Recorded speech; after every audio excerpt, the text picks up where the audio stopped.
The Dark Realm is a difficult place to live. Plants grow weakly and twisted in the lack of sunlight. Mercenary work and banditry are rife, as it pays more than basic farming or hunting. The realm at large is ruled over from the great city of Guardia, an overpopulated, sinful place ruled over by a baleful king that we haven't seen in years. There is an elven kingdom to the south, ruled by the sequestered shadow elves, a dwarven kingdom lost to the mountains of the west, and a tiefling kingdom among the volcanic rock of the islands in the north. Great patches of our land are poisoned and deserted. There are tribal villages, beasts, goblins, and orc warbands, of course, but we're trapped here. The mists are a mystery. Most who enter them never return. Those that do are changed in such a way that they are unrecognizable or utterly insane. Nothing comes out of the mist, but it surrounds us, calls out, poisons, frightens. Couple that with the almost endless darkness, and the Dark Realm is a very difficult place to live.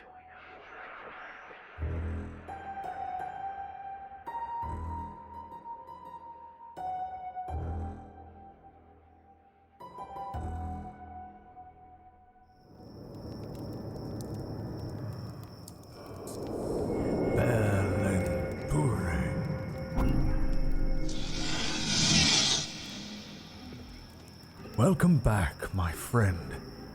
You have your target. Yet this time, I will be watching.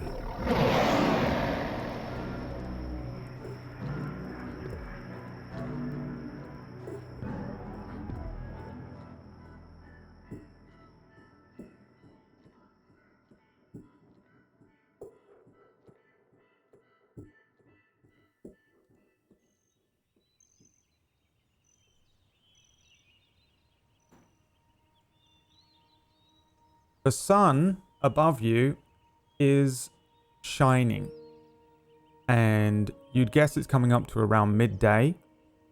After walking from the edge of the fog and the mist for about half an hour, you begin to encounter long rows and rows of greenery that stretch away from you. In rows of 4, with a sort of tilled pathway between them, Merlin pulls at a root and a very small carrot, not very vibrant in color, but a carrot nonetheless is revealed. You are in a carrot field, stretching out almost as far as the eye can see, with sunlight. That is a decent amount. Behind you, you can see a wall of fog, the mist. To the east, the mountains with that fog and clouds and mist sitting over the top of some of the peaks. To the west, you can make out that there is a river. And directly south of you, you can make out some buildings, very likely Kull. There is also a person south of you with a shovel over his shoulder, slowly making his way towards you, but he's in the distance for now. What are you guys doing?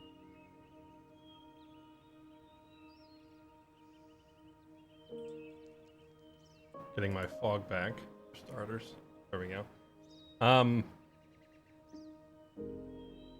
He's between us and Kull, right? Yep.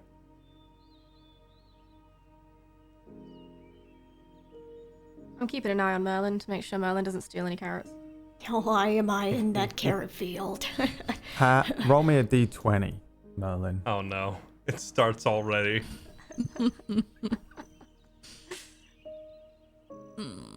He's eaten 3. Roll me another d20. He's pocketed 6. Merlin, I love you're that it's no longer Disby's decision. It's now just automatic. He steals and eats everything. The carrots are not ripe yet. They probably need a good month left in the ground, but you can kind of eat them. They don't taste great, but they're not poisoning you like the mist berries were. I just stare at you judgmentally. Okay, look, all right. This isn't from the mist. This is from, well, outside. And you do Plus realize the- they are somebody else's property, right? And you're stealing. Well, they Right, don't know that. You're not gonna rat out on me, are you? We'll see how I feel when we get to Kull. Are these nicely kept rows, or is this like it's not wild carrots, right? Is this like I said it was a farm. Yep, it's a farm. Oh, okay. It's for sure a farm. Yeah, they're like Yeah, distant long rows.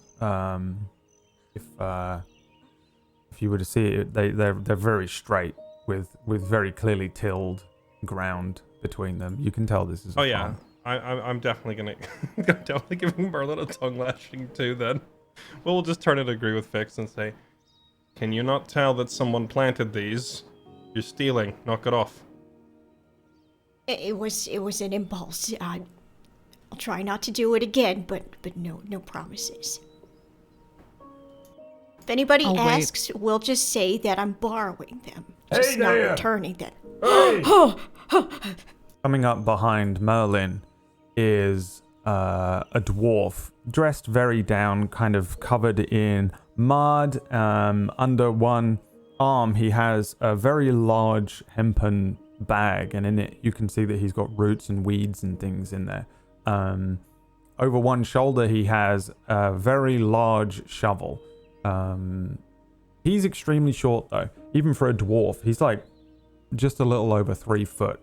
And he comes walking up behind you, Merlin, whilst taking in the group. Looking at each of you, he says, "Where in the realms did you come from?" I think with this, Merlin gets a bit startled, and he immediately runs behind fire. Who's You know, asking? funny as it sounds, we came from that way, and I'll point back at the mist. He hits you on the side of the leg with the shovel, then sticks it into the ground and leans on it, looking at each of you. You guys are probably looking pretty disheveled at this point, dirty, a little beaten up. He looks you up and down and says, "Aye, all right, no questions then. Look at that, 2 hours of daylight. 2. That looks like a solid 4. It's a nice change of pace. Aye. Let's hope for a week of it, eh? Wouldn't that be nice? If in your lost town's that way, you don't want to go that way though. That's the mist. It's not a morning fog. You don't Uh, say. We're aware. We ran into trouble on the road. Aye. Had to quickly get out of there, and unfortunately that meant ducking into the mist very briefly. We didn't go too far though. Right. You feeling alright? Probably could use a lie down. How far is Kull? I just keep walking through these here fields. You don't want to eat any of these carrots though, they're not ready. Keep pushing down, you'll find some rhubarb. I'll let you take 2 or 3. You can put them in your pocket. You really would? Oh, aye, not too many though. Got coin to make, you know. There's a tavern in town, bit beaten up, some trouble couple nights ago. Oh, what happened? Some monster, creature from the road, broke the window. I think it's boarded up now, don't go there much myself. What a shame. Tavern owner kicked it though. Sorry to hear that. Aye, don't really know him. Keep to myself out here. Yeah. All these crops belong to you then? Aye, inherited this from my pa, him from his. See, Merlin? Well, it's very impressive. How many turnips can I take for Oh, me and my friends here? what wouldn't they give for a turnip? No, it's carrots. Oh, And just then some carrots? rhubarb down there. Rhubarb. I keep pushing down. You'll tell the roots. They don't look like this. They're more fluffy. Oh. Lower. Too Thank you, much sir. though. Too much sugar. If Keep that information for later. I mean, you lose all your teeth, eat too much rhubarb. He smiles. He's got like 4 teeth in his head. oh, wow. We'll keep an eye out. Appreciate the offer. Aye. All right, Have a get name? yourselves to the tavern. They've got beds. You come out this way planting often? Well, every day, I suppose. Up and down, checking, scaring off the creatures. That road back there, Aye. it's a little bit broken down, Well, nobody's but at used some it. point it looks like it was pretty nice. Where does it lead? Oh, straight in town, really, but nobody's really using it to come out here. Like you No, said, no, it's all no. busted up. You can find bites of it under the field. Oh, he's No, tore it up. I know it goes back to town. If you were to follow it north, where does it go? Aye, into the mist, man. Right, but what's out there? There's someone paved a road that way. Aye. Well, I didn't know. You think I'm mad enough to go walking into the mist? I got rhubarb to grow. You How's don't this have road? any How long local have you lived legends? here? I'm alive. 150 this year. And the road's been here as long as you can remember. Well, I think my pa tore it up when he was a wean. Well, his pa. But, well, I don't really push too much farther than this. There are no Probably best local you don't. legends as to where it leads. Well, people say it leads to an old kingdom that used to rule over this one. Some people think it leads to hell itself. Me, I think it's an old road. Whatever bastarding thing the mist is, it's covered it up, and it's nae my problem. Fair enough. Well, you said it yourself. Don't go too much further north. Aye, Thanks for your time. good luck. What's that then? Starts burrowing at the area where Merlin has already trampled down on some of the carrots. Wasn't he nice? Is there a noticeable hole in the earth where the carrots are missing? I don't think there's like an area where the carrots that Merlin had been pulling at are missing, but he doesn't seem to immediately turn on you like If he for us. asks, Thieves you just are. say it was rabbits. He turns into a growl. Rabbits. Right, let's get out of here before he decides to count his carrots. Start walking south. How common is rhubarb? more common in the north. I doubt you got it at all where you're from. Yeah, you don't. This is one of the specialties of Kull, but it does export to the nearby towns, Jairus, Gafreda, and probably Oaker's Point. So you might have had it, but it wouldn't be common for probably any of you, really, I would imagine. You guys start moving south, walking along these sort of tilled paths. The rhubarb plants begin to appear, a sort of similar arrangement in the sense that they're in rows, but the root that's sticking up out of the ground is definitely different. Like you said, kind of fluffier. Merlin immediately pulling a thing out. You can see that the rhubarb is not quite ripe either, but it's probably been in the ground a little longer than the carrots. And assuming Merlin bites into it immediately, it's the taste of a decent rhubarb. I'll take that. He munches down on the rest of it. I tentatively pick some rhubarb and like sniff it. Yeah, it's strange. You have to break the leaf off, and it looks like a celery or something, but biting into the slightly more pink red part, you get a sweet taste. It's interesting. A bit It's of an good acquired for thing you. at first, but Ugh. sweet Ugh. taste. Offer the one I picked to Merlin. He immediately takes it and finishes it off for her. Yeah. Oh, you Must can have never my let share. must never let things go to waste. Can't remember the last time I've eaten rhubarb by itself. It's usually in a pie. Pie. Does that improve the flavour? You bake it into a pastry. My mom makes them. But eating it by itself, I think I'll pass. Let's go. It's I an need to go to acquired Kull. taste.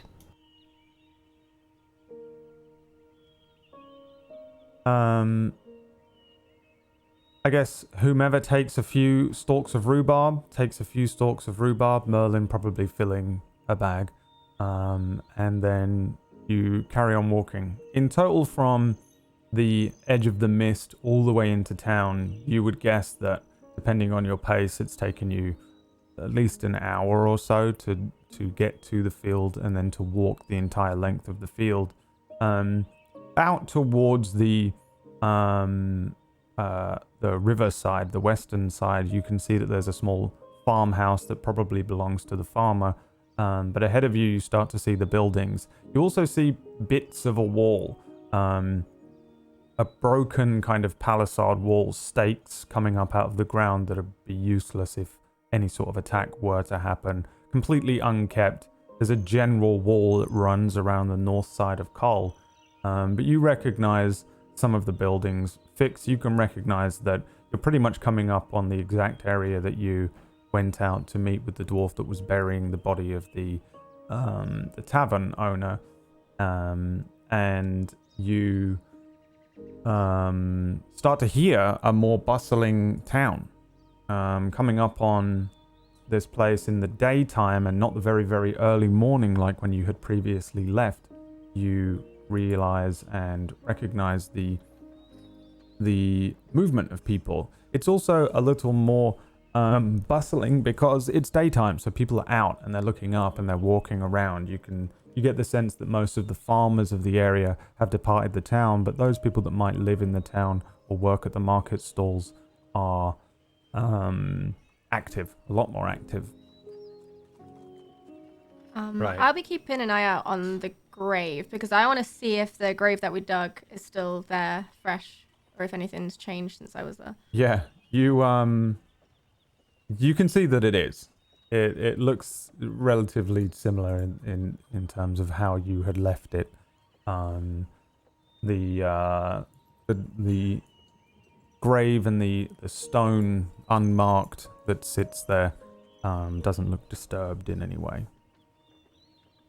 So, if we're starting to approach the edge of town and we still look, haggard from our adventures, I'm gonna stop before we get in and just kind of look up at the sun for a second and go, and like a gash on the side of my neck that was probably put there by an icicle last time around just closes up Wolverine style. And I'm gonna lay on hands myself to go back to full health. The rest of the party can literally see just a cut just closing up on its own. It would be insane to witness this happening. I had to do it. Touches his neck, and one of the wounds that was raw and red there closes almost immediately, the skin knitting together, the rawness and the redness disappearing very quickly. And maybe well, I don't think any of you would know what was even happening. Merlin, you can roll me an Arcana check. Okay. Alright, here we go. I was immediately gonna hiss, but, if I might know what he's doing, then, Let's see whether you hiss or not. You probably I do hiss. hiss. This is twisted. What if it was magic? What is it? It is some sort of strange, almost certainly evil blood magic or something like that. Healing magic is a myth. It is not possible. It's never been done before. So whatever he just did was very wrong. Yeah, what is this sorcery? You know, I'm still figuring that bit out. I was just tired of the blood dripping down my neck. Oh, I knew you were a freaky man. Is this the part where I threatened to kill you now? Yeah, what's happening? You've already What? done that at least once, maybe twice. You know magic? Healing magic? Not really. I just know the sun makes my wounds close abnormally fast. Okay. And can you do it to other people, or is it just yourself? You know, I've never tried. I've kind of been on the road by myself since I had my vision. I haven't really had the means to attempt it on anyone else. I can certainly try.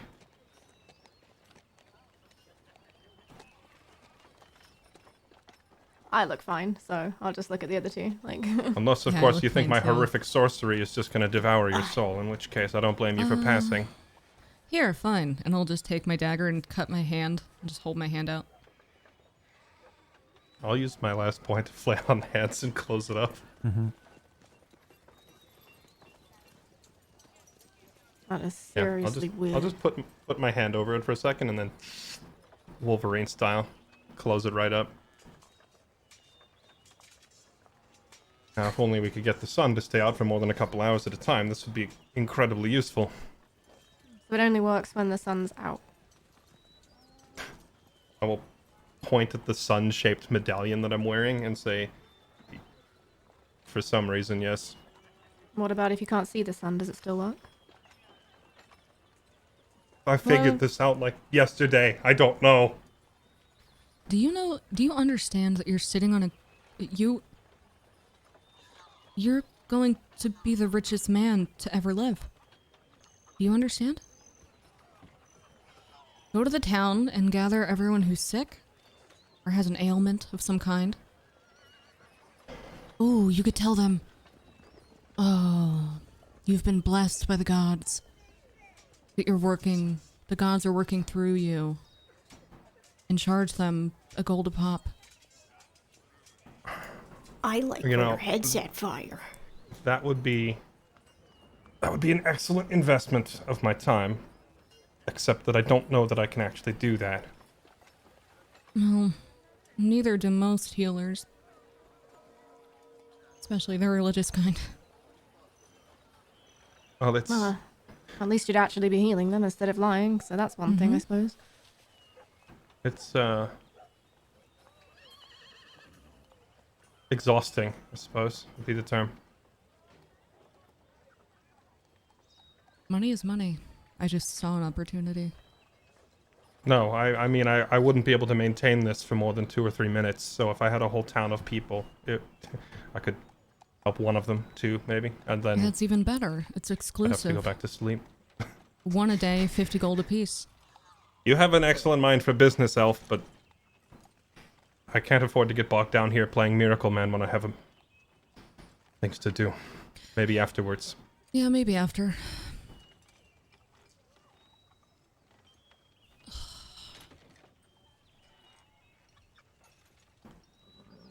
Shall we?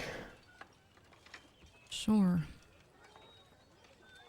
We'll advance the rest of the way into town. Yeah, you move into town. Seeing it by daylight is a different experience. If anything, it reveals how run down Kull really is. Barely any of the buildings have any of their original paint left on them. The wood is broken. The iron across any doorways would be rusted. In the distance, you see the very large building that is the Tavern, Salam's Tavern. Again, a rundown thing that you've been into before. You know what this place looks like and can recognize it easily. But what you might not recognize is a little further ahead of it is a few market stalls that have been set up already. When you were leaving town before, I think they were probably in the process of beginning to set them up, if at all. As you begin heading further into town, somebody else cries out from nearby where you are and says, "Oh, look who it is!" As you turn around, you recognize one of the guards. The younger of the guards, the one that was less drunk. I don't know if you got his name, but he comes running up towards where you are and looks you up and down, specifically kind of heading and moving towards Will. He moves over. He's got a sword at his side. He's got some kind of rough-looking leathers on, and in the daylight looks even worse than the candlelight of the tavern when you last met him. He looks you up and down and then looks confused and says, "Oh, I thought you left town." We did. Oh, well, I hope there wasn't too much trouble on the road to have you coming back here. You could say that. Well, thank you for the help previously. Yeah, no problem. Hopefully, most of the damage has been repaired by now. Oh, yes, it's boarded up for now. I think that the owner is coming up, the new owner coming up from Oaker's Point soon enough. You should, and he points towards the marketplace and says, there's a produce stall in the marketplace owned by Terran and Damia. They wanted to thank you for saving their child, their son. Oh. Certainly. Yes, you had left town when we spoke to them. Mm. We were in a bit of a hurry, Well, but we'll stop by and say hi. yes, I shall let the captain know that you're here. A question for you. Who's the oldest person you know of in town? The oldest? Well, Yeah. I suppose... Maybe like an elf in town Well, who's there's lived an Merritt. exceptionally long time. Adelaide's quite old, but not as old as Merritt. Merritt's not as old as Rathold. Rathold's not as old as Pimser. Then there's Gumpter. Have any of these people lived here for as long as you know, as opposed to moving in recently? Well, Barrow's quite old. He owns the carrot farm north of town. Got to be I about don't think he knows. 100, 200. I don't know. I don't go out there much. Do you have any form of library, record keeping? Kind of look around, like, knowing that's probably not going to be the case, but... Well, not much use of a library. I don't think anyone can read. A local sage or lore keeper of some sort, maybe? I'd say the smartest person in town would be Merritt. He's into sort of potions and alchemy. Where can I find him? Points at one of the nearest stalls. There he is, right there. You see a kind of an elf, maybe a half elf, bespeckled, going over some bottles that are laid out in a very small-looking merchant stall. Well, that's convenient. Yeah, he's he's smart, educated. Do you know of any people here who are sick or have any ailments? I I want to give her dagger eyes. They can't read. Well, everyone. Yes, one thing or another. Why? Just wondering. I have a headache. So Whoa, I just whoa, thought maybe yes, it was well, we an don't allergen in the air. have much of a doctor. Most people just go and well, they see Merritt, really. He's got Oh. potions and salves, that sort of thing for most things, depending on what I you're... wish that someone could just put their hand on me and fix it, but we know that doesn't happen. If only. Thanks for your help today. Thanks for your Sorry, help. I'm not quite sure what you're asking. Have you had any further trouble since the night at the tavern? No, nothing of the sort. No. Good to hear. We should be getting on our way. Oh yes, certainly. Again, thank you very much for helping us. That creature is one of the most frightening things I've ever seen. Mm. I'm gonna walk towards the potion store. Oh, well, good day. Turns You around too. and goes about his business. The nearest stall of a row of different stalls. You can see the marketplace has maybe 12 to 15 stalls. Most of them are selling basic trinkets or produce. A lot of them seem to have carrots, rhubarb. There's a stall that has a little a trim to it that seems to be the mint stall. There's a couple of people selling things. You can see that one stall has like weapons and things like that. But the closest to you is a much smaller thing. Just 2 rows of bottles, some of them in little groups of 4 of the same looking thing.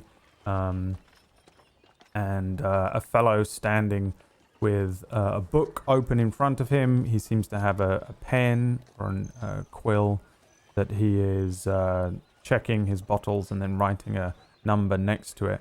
Again, he seems to be maybe an elf, maybe a half elf. It can be hard to tell at first, but the ears betray him. And then when he turns to you, you can see that his skin is aging a little, betraying the fact that he's probably a half elf with human parentage on one side or the other. He's got a long ponytail running down his back and a pair of spectacles on, and he doesn't look up to you as you approach the stall. He seems to be kind of buried into this book, leaning over it. His clothing is it was probably once finery, many years ago. Difficult to tell his age at first, but probably older for a half elf, probably pushing 80s. Are you Merritt? Yeah. Hello there. Oh, travelers. Yes. Hello. Yes. I'm Merritt. Oh my. You must be a gnome. He closes his book. Merlin kind of huffs and he slaps his hand on the table. Yeah, I am. And what? Oh well. Apologies. Careful with the merchandise. These are bottles of. Well, these are potions, poisons, vials of all sorts. I've got some salves as well. But I haven't seen a gnome in. Well, it's got to be years. Not since I went to college in Gofreda. Have you ever been to Gofreda? No. Well, I had a very good friend of mine. Do you know Fizzwiz? Do I look? Okay, look. You think all gnomes know each other? Well, I wonder. Yes, no, you're right. I may do have. Fizzwiz was a very good friend of mine. We both studied under the same tutor, alchemy. I may have heard his name in passing, but I knew his cousin who was 2 times removed. Oh, his cousin, yes. Well, I don't think I met his cousin. Whiz-Fizz. Whiz-Fizz, right, yes. Well, I shall hope to meet Whiz-Fizz one day. A very good friend of mine, Fizzwiz. Grizzly End. So, perhaps I can help you, travelers. You're most likely in search of healing salves, I presume. Most people on the road you have a healthy set of weapons and or perhaps a potion of cleaning. And what do you have to offer? Not a potion of cleaning, but I can make one actually if I find the right ingredients. If that's what you're. We'd just like some healing, please, for now. Yes, well, right here, he points to a group of 6 healing potions. The going rate, one gold piece per pot. We should get them all. What's the going rate for people who saved the town? I'm sorry. Hmm? You run that past me again. giant creature breaking through a window, threatening the children of this town. Oh, yes, you're here to investigate that. Were you sent from, no, what? we were the ones that handled the creature. Oh, really? Yes, I'd heard that somebody did help out. Well, the guards. Cotman said that he was the one that slayed it. Cut one of the thing's tentacles off and then shoved a sword through its... Did he say it had a beak? That's You motion don't to say. Will's sword. Yes, thank you very Yeah, much for helping. Helping. 1 gold is a little steep. Any chance you could offer us something a little bit more feasible? I look at Will, because I know Will's been collecting all of our money. Can we have a powwow quickly? Just a quick powwow. If you One don't moment. mind. Yeah, I'll step back. Just slightly out of earshot of the merchant and tell the others I've scooped up pretty much all the gold from all of our encounters. We're sitting on 14 gold and then some assorted random silvers. Also, 1 gold piece is a pretty solid price already. We could try to talk him down for, based on goodwill from the fight at the tavern, but even if he's I have a not willing to question. budge on his price, it's already pretty fair. Remember that the potion that we found that was strange? Perhaps you could help identify it. Yeah, Oh, this I one? was- The one that Yeah, if I can you- hand it to you, I'll forget can you- about? Could you do me a favor, Will, and just could you hand that to me, but also at the same time hand me something else? But not a gold piece, please, because you'll never see it again. Something else like what? Anything that you have. Until your dagger. Just I'll hand her the potion of forgetfulness and my shield at the same time. There you go. Yeah, you remember being handed the shield. I mean, you remember handing over the shield, but not handing over the potion. Hmm. Can I? Is there any kind of like when I look at the shield and I remember the act of handing it to her? Am I just like suddenly forgetting that my other hand was holding another item? Is it She just asked you blanked to out? hand her a shield, so you did it. Right, yeah, she just asked for the shield, of course. as soon as it leaves my hands, I'll just say, "So what do you need to do with it?" With what? My shield. Oh, that's all? Yeah, what did you want it for? Damn it. Here. And I'll hand What? them both back to you. You forget handing the potion back, Oh. but you do recall feel like handing it the would shield click. back, and now, yeah. I feel we've done this enough times. I feel as soon as she hands it back, it would click, and I'd go, "Oh, not this again!" and just, I just... excuse me, and I'll walk Oh, over to yes. Merritt. I'll just kind of look at the other two and say, "I don't know if I can do this or not," and I'll set it on the table in front of him as opposed to hand it to him, and just see if there's any. Well. Do I immediately forget setting it down if I just put it on the table in front of me? No. Okay, I'll set it down on the table in front of me, and point at it and say, "This potion, whatever it is so potent that it seems to have some sort of amnesia effect merely by touching it and moving it around, changing hands. Have you ever seen or heard of anything like this before?" Ah, yes. When you hand it to one another, you forget what it is. Precisely. Can you tell us what this is for? Oh, where did you find that? it's none of your business. I found Well, it. oh, you did? Yes. Where did you find it? Merlin. Well, I ask only because I haven't seen one in well, it's got to be about 50 years. It's been a very, very, very long time since I've seen. Right, we get around a lot. Could you just tell us what it does? Yes, that's known as a thief's potion.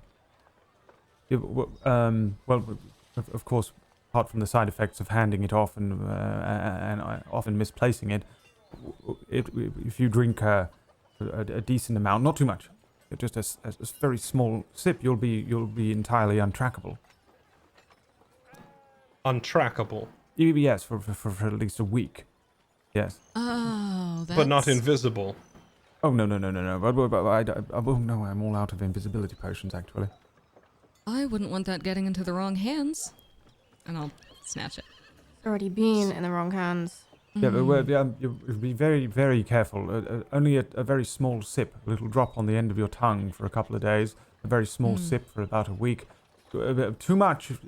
Drink the whole thing, or a big swill. You risk losing all of your memory. The whole thing.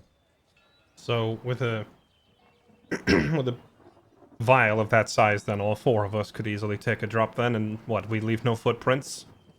Well, if somebody is looking for you, they shan't be able to find you. Or will at least track you.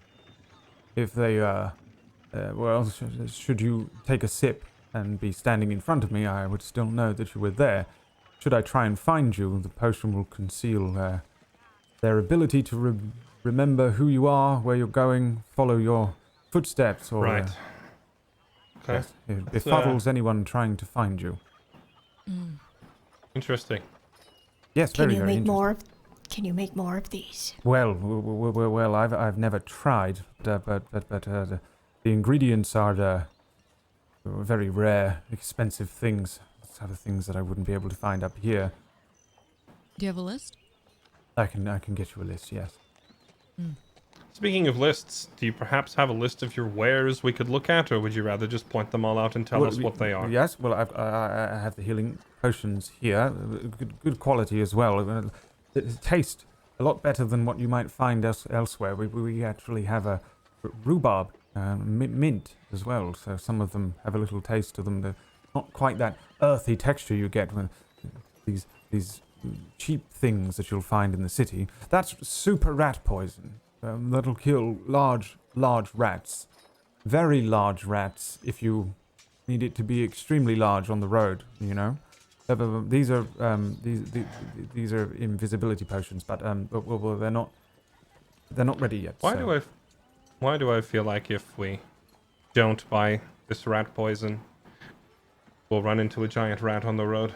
But if we do buy it, we'll never run into a giant rat on the road. Well, it has several uses. You see, you could immediately ingest it. It would hurt, or if you apply it to food, well, it would poison said rat. Large rats, very, very large rats, arms and legs. What about things other than Only rats? Well, yes, rats. Big rats. Rats who might be eating dinner. Is there like an abnormally large rodent problem in this town that you've had need to make this? Not anymore. Good answer. Yes, I also sell these. Is it a sort of make your own potion kit, colloquially known as a herbalism kit? You could take this, and perhaps if you find your own. Well, you'd need to know what you were looking for, but if you did, you could make your own potions on the go. Very, very useful for people like you. 5 gold pieces. Any of you three actually know anything about herbalism or alchemy? Because I sure don't. I know a little bit of herbalism. Merlin, we're on a budget here. So if I buy you this, is it actually going to be useful? Because that's most of our money. Oh, I can make a use out of anything. I'll find a way. I'm not sure I trust that answer. Merlin can actually make potions. Thank Merlin you. is proficient with a herbalism kit and mortar and pestle and things like that. Merlin doesn't own a herbalism kit, but Merlin can make potions. But do I believe him though? In order if I didn't have Brad whispering in my ear, would I believe him when he says this? This is information for Merlin, or anyone who has proficiency with herbalism kits or proficiency with medicine as a skill. To create a potion with a herbalism kit in this game, when you're traveling, you have the option to forage, right? You can forego looking for food and instead look for ingredients for a potion of healing, for example. During a short or long rest, you can use the herbalism kit to attempt to create the potion using a DC 12 on a medicine check. So you roll a medicine check, you have to beat a 12, or beat a 12 with a herbalism kit tool check. Failure to beat the DC, you spoil the ingredients, but make it, you could potentially make a potion a day with the thing on a travel, rather than spend lots and lots of money. Only I think Merlin can do it, but I don't know who else might have a medicine skill proficiency. Yeah, I don't know if anyone's proficient in medicine or has decent wisdom. Mm-mm. Yeah, I guess I have to sit there and mull over, like, do I trust what Merlin is saying? You're just gonna have to trust me, buddy. Curiously, do you make your potions with dandelions or flour? Dandelions and flour? What is this? Arts and crafts? That answers your question there, sir. Honestly, you should never question a gnome. Thank you. Oh, yeah. You've not met this gnome yet. Well, he seems to know his craft. Yes, well, there's a herbalism kit here. Very, very good quality. Right, well, we'll take Buy it. all of those, and I'll point at the 6 healing draughts that he's got. Oh, yes. 5 gold. What? 5 gold for the 6 healing potions. That would be 6, actually. They're 1 gold each. It's okay. I'm sure your gnomish friend can count. They're bartering. What? Sir. Oh, no. Bartering? No. Points at a sign. In Elvish, it says no bartering. Oh, where's the... Huh. I'll look at the sign. Is there... Oh, Where's the clause for the people that saved the town? Is there not... Have you not added that? I don't believe it had claws. They said it was a tentacle thing. I very much wanted to get my hands on it as well and cut it up, see if I could use some of the ingredients. Or who knows what I could use it for. But, no. what would Fizzwiz have to say about this? Well, yes. Fizzwiz would probably be very good at determining what he could use the blood of a creature like that for, and probably make some sort of potion of time travel. You know, to be able to go I'm back gonna in interrupt time, him and stop slap him my hand forever. down on the table. Yes. And say, the one who confronted the monster in the tavern was me, and I still have the marks on my body to show it. It was my sword that stabbed the thing, and I'm the one who stared down its beak. You can spare 1 gold piece. Well, I suppose. Got 5 gold pieces for the there's 10 with the herbalism kit. Sold. I'll dump 10 gold pieces onto his counter. Yeah, so there you go. I'll try and find the ingredients for the thief's potion for you. I'll have to check with my my books at home. If you could come back, perhaps either tomorrow or tonight. I'll stop. Are you staying in town? Not for long. We'll probably end up staying the night. I'll look at the others for confirmation on that, but I feel like we could probably use a night to get our feet back under us. Hitting the road again so soon would be unwise. Well, then, will you be staying at the tavern? Depends on if they're still being invaded by floating octopus monsters. Is there Yes, anywhere we'll else to probably stay? stay there. Oh, no. I wondered whether you had family in town. Looks at the 3 of you that you've not seen another shadow elf or tiefling or gnome the entire time you've been in the north. We don't have family, but we have friends now. I'll put my hand on his shoulder. Yes, of course. Good friends. Yes, Yes. I'll see if I can find the ingredients for your potion. I do believe that you need a drop of Yeti's blood. Memory serves. Easy enough. Yes. A Yeti. You'd have to go. That's one I haven't bumped into yet. What's a Yeti? Just hypothetically speaking, if someone didn't know. All the way over to the west, into the mountains where the snow is very thick. You'll find a great big a thing. I don't really know what it is. A cat, perhaps? If the dwarves told us the story about these things, they're like a bear, but it walks upright and they're blue and frosty, but dwarves love really telling stories, so I don't know that they actually exist. Well, I do believe it needs the blood of a yeti. Okay. So you think they're real? Well, I haven't seen one or encountered one, but right there is your potion. There are some other point. ingredients that you'll have to collect. Well, I think we have plenty for now. Alright. What do you know of this town's history? Well, I haven't lived here my entire life, but it's a very, very old town. Hmm. What specifically are you questioning? They say you're intelligent. I was just wondering what was to the north of this town. There's a large paved road. It must go somewhere. Paved road to the north, Yes. leading into the mist. Yes, to the mist, yes. Strange. Well, you What's wouldn't strange? expect a road to be leading into the mist. Yes, thank you. You know nothing about it? No, Well, can I insight check him? Does he look shifty? give me an insight check. Yeah, I'm 100% doing the same thing. Yep. If we can give him the double stare down. It's a 15. 15 from Fix, and 8 from Will. Will, not sure what to make of this guy.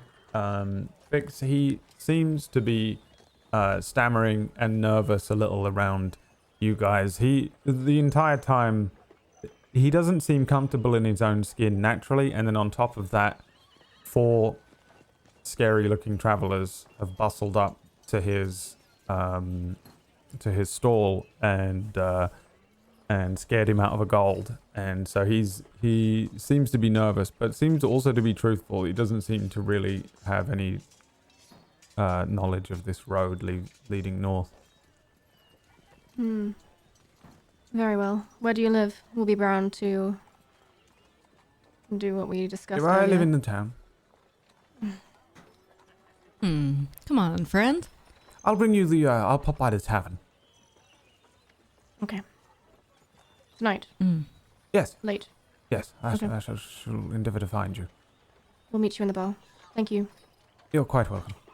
Turn around and walk away. As we turn to walk, I want to stop and look back and say, one last question. You said you were out of invisibility potions, completely sold out. Yes. They take a while to gestate. That's the issue with them right now. Who bought the last batch? Well, a group of travellers, not unlike yourselves. Not unlike ourselves. Oh, yes. Yeah. Right. Half orcs? I believe there was an orc with them, yes. Very large fellow.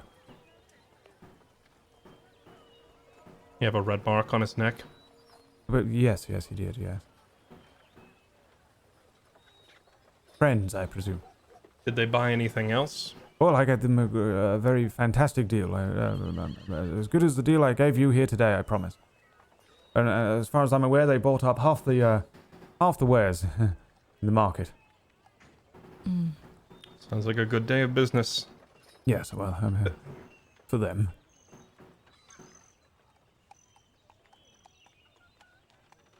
Okay. About how many of them were there? So they look like us, right? There was I think about 4 or 5 of them, but the rest of the lot were on the outside of town. Oh, a Large. big group. Yes, well, a big group of travellers. Thanks for the info. You're welcome.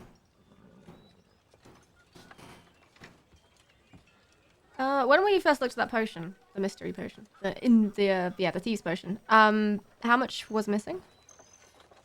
I think like a third was missing. About 2/3 left. It's a small thing though. It's not a very large jug or anything. It's just a vial as opposed to more of a kind of like a full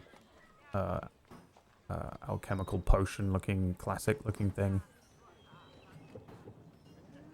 I wonder if that's how Arias was evading us all these years. Could be. Seems like this guy didn't make it. It had to have been an alchemist who has access to more supplies. Concerning if we're trying to find him in the mists. We'll Actually, cross that bridge when we get to it.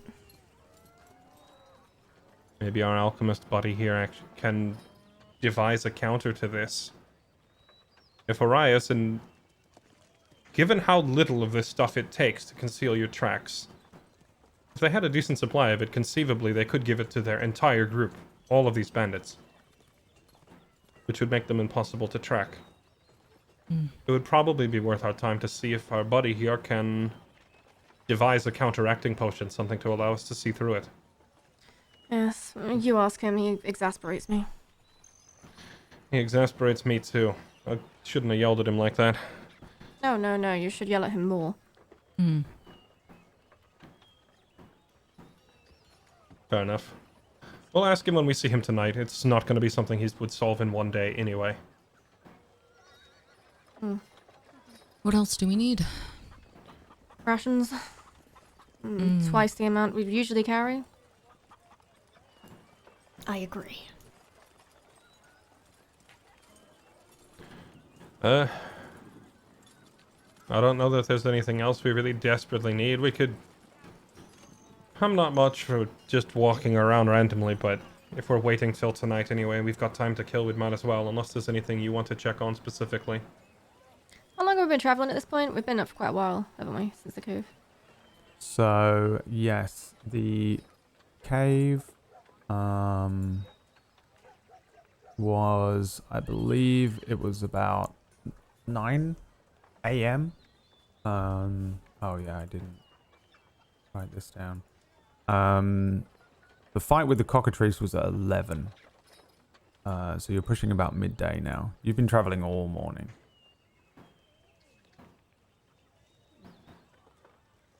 I'm tempted to rest in the tavern now, while it's still, I don't know, daylight time, and then continue on our way at night. It's not a bad plan. There's really not much difference between traveling by day or by night. With only a couple hours of sunlight, the rest of it's irrelevant. And we can rest and then meet with Merit and then go on our way. I like this plan. Okay. Rations first and into the tavern. They probably have them for sale at the tavern. Perhaps. But you remember what happened with the salami last time? Do you really trust that? I don't think the salami was the problem. Salami was a problem. I thought the salami didn't was like actually it. pretty good. Yeah, I liked it too. We'll start walking to the tavern while bickering over the quality of the salami. Yeah. Do you want to quick buy anything? Yes. Yeah. You can just Yeah, if there's no like major important information to gather from these vendors, then we can just fast forward fast forward shopping spree montage of the characters go. fast forward Like, shopping store to spree store. montage. There's like a moment of you walking up to an older looking human man who's confused at everything you say to him. He pushes wood carving tools at you for 1 silver piece. Wood carving tools, you want them? No. Cries the party. It's an old man. There's an image of an old man pushing towards you a set of wood carving tools, and Fix staring at her gauntlet as an icy spell crackles. Yeah, you can purchase some rations and things from this man. Let's see what it would cost. Let's just say that you purchase enough rations to see you to Som's Point, and you can dock 5 silver. A bit extra. I would definitely pack extra. For sure. I'm still in a separate I'm still bag. sitting on like I still have nearly a week's worth of rations from the start of the campaign, so I'm not sure how you guys are going through your food so fast. Well, I actually don't know where to track that. Merlin's been So- stealing rations from all of Yeah. you the entire time. You will always, with Merlin in the party, you always consume 1.5 times the amount of rations you normally would, because Merlin's secretly stealing Even them. if we multiplied it by 1.5, so it like you basically use 1 ration per long rest, and we've only long rested like twice, and Yeah. your still starting got amount food. is usually like 10, so And we Merlin should all has still probably be sitting on 6 or 7 minus the Merlin tax. Merlin actively ate everyone's rations that one time, which was Okay. different, which was when he ate everyone's food. Yeah. So everyone was down because of that to not many rations. Rations is super general though. I really don't care. But I will just give you a Brad tax of just dock 5 silver to replace that. Presumably you are buying some arrows as well while you're here. So you can Arrows. dock a gold piece for that. And if you want I love anything, that in this conversation I've gone from like a week's worth of rations to like, actually this happened and then Merlin stole some and I'm like actually maybe. yep, welcome Yeah, to. don't. This is how rations work in my game now. The Merlin tax. And then the Merlin tax. There's also an image of you guys meeting with Terran and Damia Highhair, who they're the son and wife of son, or daughter-in-law of the gentleman that owns the mint farm, or one of the mint farms.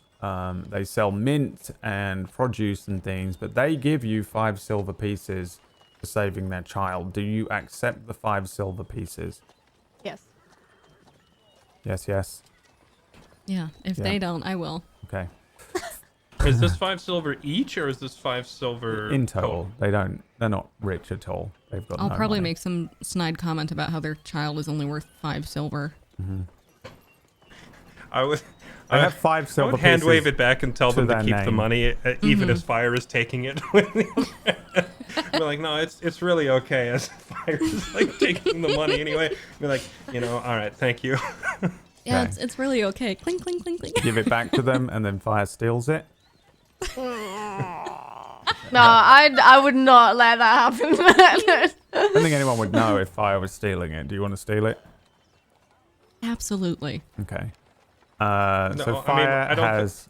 If the secret rest of 5 them aren't silver shooting pieces. down the gold, then we'll just begrudgingly accept it. So I don't think we need to steal it. Will Unless we need money unless to she's survive? stealing more, Unless don't she's think they have stealing more. They have 5 silver pieces, like, to their name to give you. Yeah. Oh my god. I just take their child and shove him in my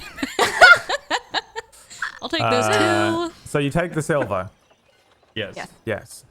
Added it to our budget. There is a person that sells swords and shovels at the swords and shovels store. And presuming you don't need any farming equipment, considering they seem to sell things. This seems to be the type of place, and it goes for most of the markets here, that they deal a lot more in trade. You will imagine that at some point today or tomorrow, a cart will come trundling along from one of the towns that moves on, picking up produce and trading with them, and then sending it on. There is a place that you can buy weapons and things. This is no different to pretty much all of the weapons that you already have. This is where you would pick up your arrows from, but they do sell an enchanted short bow if you are interested in that. It is known as the Silver Force, a short bow with an enchanted silver-colored bowstring. It holds 3 charges that replenish after a long rest. Once per turn, you can expend one of these charges to add an extra 1d8 force damage to the shot on a hit, or you can expend all 3 to add the 1d8 force damage and push a large or smaller creature 10 Right, feet get to the part backwards. where you tell us how much we can't afford it. 50 gold pieces. Okay, well, Yeah. I take the child. But you might want to remember Sell it. the I don't know child, if you want to take the come back money. to Sell the Kull one child. day and pick up the Yeah. very. I'm writing this down. What was it called? It's a strong. I will send you it.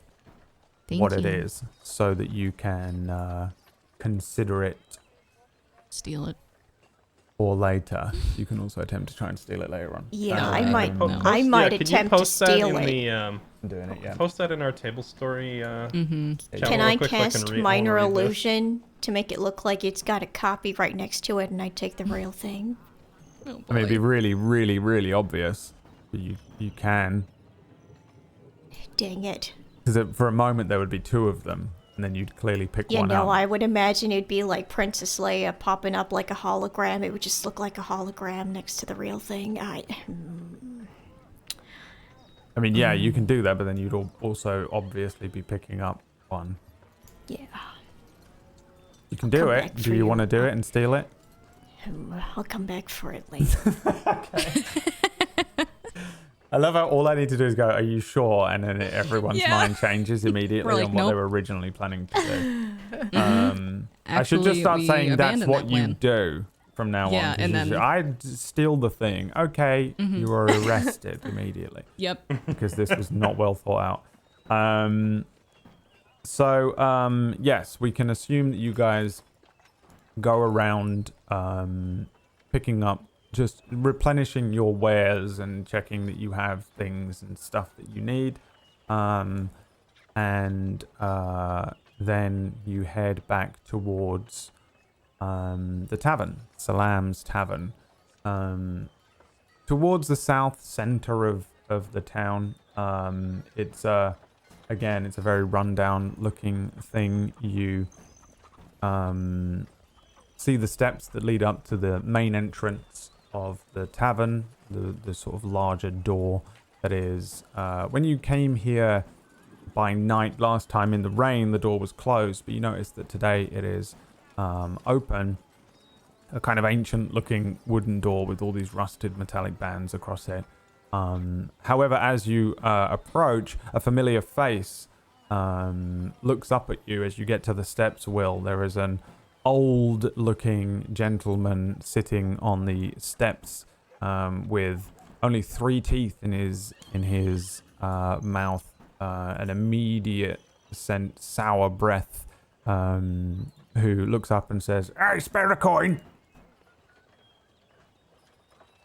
I already did.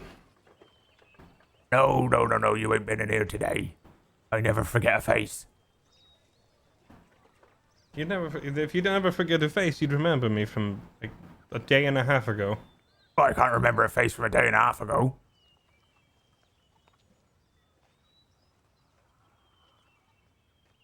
Is this guy like blocking my way? No, he's just on the steps, kind of like he's not in the way, but in an. I'm It's just hard to gonna get walk around him him. without, obviously. All right, suit yourself. Hey, you. Spare a coin. I ain't had a drink. All I need to drink. Looks up at the rest of the 3 of you. Probably doesn't look much up at Merlin. I just give him a scathing look and walk past. All right, suit yourself. All right, suit yourself. Hey, old man. Hey. Got to stick together, us old uns, hey? I just awkwardly turned the other way Hey, and spare a just. coin. I can't say I got a extra pocket money, pal. I turn around and just grab Merlin by the collar and pull him into All the right. bottom. All right, Bye. suit yourself. Suit yourself. And you step into the tavern. The place looks much the same, but of course, when you left it, it was dark, raining. When you come back to the tavern this time, it is a little less dark. And the first thing you probably notice as you step in is the boarded up window behind the bar. It's still got the same boards across it, and the window that was previously there, all boarded up, leading to a kitchen nearby behind the actual bar. The tables are all arranged haphazardly across the room. The walls have some like farming equipment on them to make it look kind of homely, but it doesn't really work. This place is pretty worn down, open plan looking thing. You don't recognize the very tall looking barman who was brutally murdered by the Grail last time, but you do recognize the barmaid, the relatively short half elf. She's standing at the bar. This time when you come in, there's less patrons in here. There are 2 people sat at a table towards the rear of the bar. There's like a back area. And there's a guy that's dressed a little like a jester, not quite like a court jester, but he has a a strange kind of frilly, pauldrony looking clothing with these frills that come off of the shoulders. He's also got a strange hat with two points that come down. No bells or anything, but he does have a lot of makeup on his face, like a clown. His clothing was at one point clearly like a bright green and yellow, but is kind of worn over the years and wash to a pale looking thing. Next to him is a big bag of assorted things with a lute standing next to it, and he's sitting with a very large looking tankard in front of him. The makeup around his mouth all wiped away from drinking this morning. Other than that, the place is relatively empty. As soon as you walk in, the half-elf girl looks up and says, "Oh my god! Look, it's them what I was telling you about. Hey, come here!" And she kind of waves towards you to come over to the bar. Assuming you do. Yeah, we're going to the bar. Or yeah. I do, at least. She says, I let Will go first. I want to see him interact. She says, "You're back." So we are. I hope we there's not never been thought any we'd see trouble you since we were again. here last. Nah, no trouble. No, you killed the thing, you know. I said to them lot that it was you lot what did it, but the guards have been saying them's the ones what did it, even though they did help out, you know, but I saw that yous was really the ones what did it. Right, let's get you some food. Oh. Well, we've only really got, like, some salami. Did you want... I'll take it. You know, Right. we could probably make do with just 3 salamis. Some of us have really bad taste. Oh, you want a mushroom pie instead? Have any other meat? Salami or mushroom pie? I don't know if I could count the salami as meat, really. Yeah, chef's dead. Yes, I buried him. I'll Oh. take the mushroom pie. What was that? Oh, God, buried him. Alright, mushroom pie, salami, on the house. I'll get you ale. Ale's probably the best thing what we got. Water's not clean. Oh. Okay. Alright, well, Ale. you take a seat over there. That's probably the best table, the only one what don't wobble. Points to the one that you were sat at before. Appreciate it. I'll linger behind. And wait till everyone's moved on. She's turning around. She begins to, like, walk back towards the kitchen. Oh, is there something I can get you? If it's rooms, you've got a bed here. I do you recall I gave you a note? I was wondering if anyone had come to collect it. Oh, no. Ain't nobody been by. Okay. Thank you. All right. Is the room still complimentary? You can have a room, yeah. You can have anything what you want. Oh, and anything? Well, not anything, no. You already said it. Well, I mean, Bit late. Let the poor girl alone. yeah, well, I mean, I do appreciate it and that, but I got a boyfriend. Oh no, it's So- not like that. Oh, No, I'm no, just gonna oh, clamp oh, my God. hands. I'll get you some Merlin. food. I'm gonna clamp No, my hand no. over Merlin's mouth Shot down and again. just be like, No. That's not... Sorry for the disturbance. She runs out into the kitchen. And that's where Look we're at going to the go Merlin, just- to a just- break. Hell. Oh God, we've been here for like. Good time How for a break. dare you? We've ruined the world. Yes, we're going to go to a short break here. We started slightly late. Fairlight unfortunately walked into a table and severed off another leg. And yeah, Last one. we'll go to a break. They regrow on him, don't they? He Yeah. actually has the Only in the sun. he has a healing word in real life. Yes, we'll be back after a few minutes. Go grab yourselves some ale, some salami, and when we return, the party will be eating their own salami. Wait, that sounds strange. See you in a few minutes.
Welcome back, ladies and gentlemen, to Salam's Tavern. The group head to their table, sitting around. It's kind of like one of those tables that you would get outside in a beer garden or something, where it's just 4 bits of wood stuck together, and then you sit on an awkward and old and splintering seat. The other denizens here cast you a strange look, everyone except for that jester. However, the few minutes later, the half-elf, which I think you got her name was Yori, Yori, comes over with 4 mugs of ale. She sets them down on the table, pushing them towards everybody, and says, "Right, I'll just go and get your food then. Need anything else?" No, I think we're good. Thank you. All This right. should be just fine. If you need a bath, you're probably going to have to just go and use the pump by the well. Is had that me- in the Thanks. open? Well, there's not. We don't have a tub here anymore. You had me very excited for all of about 3 seconds. Yeah, well, it broke. There was a particularly large fellow what broke it about a week ago. So you just Oh, have I to. thought you were gonna say the thing broke it. Oh no! It broke the window. That did. I mean, you saw that. You was here. Mm-hmm. Would Right. have broken more than one thing? Yeah, no, it did. Well, it came in through the kitchen, but because the back door was open, we didn't hear it. Oh, and I assume you now shut the back door to stop Yeah. that from happening again, right? Good. Yeah, it's shut right now. Good. Turns around and moves Sure? towards the kitchen. Yeah, it's shut. Mm-hmm. She moves quickly. As she moves past the jester, she says, "That's them. That's what I was telling you. You should write a song about them." He doesn't look at her, and she says, "All right, well, you need anything, love?" He doesn't respond. He just looks down into his drink, and she walks off. If only I were playing a spellcaster with mage hand right now to like open the back door from a distance and be like, "Are you sure your back door is closed?" Wow. They have a familiar.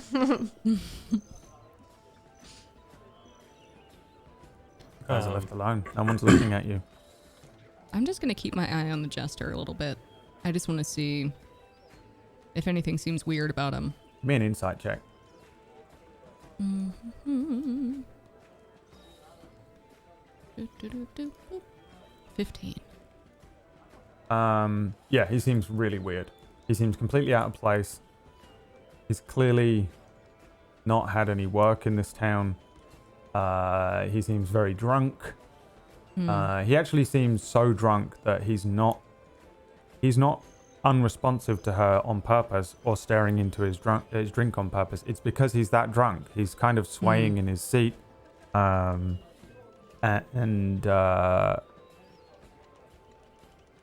Yeah, I mean, in terms of, anything else, it's kind of hard to tell. But he just seems a sad clown drinking a lot. I'm just gonna kind of keep an eye on him. And I'm if there's a lull in the immediately- conversation here, I'll try to walk over to him if there's a. I don't want to make it so obvious. I immediately hop out of my seat and on all fours start slowly, carefully, quietly make my way over to this guy. He's got a sack full of stuff, wares. Am I Yeah. allowed to Just gonna browse look through at his Fix. Roll wares? me a stealth check, Merlin. Here we go. Gotta be a 3. A 7. It's so, by the way, this is super not stealthy. Like, everyone else can see it. The jester doesn't. You head over towards this guy's pack, and you begin to open it. There is, it's like a drawstring thing, the type of thing that you'd see on like those old classic drawings where it's a stick and then a thing that's pulled tight to the stick, like a like he would do with a blanket, but it's he's tied some string around the edges so that he can draw it closed. There's also a lute sitting next to it. Again, an old-looking thing. The one of the strings is missing. As you open up the pack to look inside, you see that there is a strange-looking set of paints that were probably used on his face. There is a weird-looking hat. There are like 100 candles. There's a deck of playing cards. At the bottom, there is a half-eaten, rotten-looking piece of bread. It's very green all over. Even I wouldn't eat that. There's an empty bottle of wine which is corked. Yeah, that's probably it. Can I detect magic if there's anything magic in this bag? Unless you're casting the spell Detect Magic. Yeah. You can't smell magic or anything like that. I can cast Detect Magic. Are you casting the actual spell Detect Magic? Yes. Okay. Let's see. If he gets himself into trouble, I'm not helping. I can. Do you want me to handle it?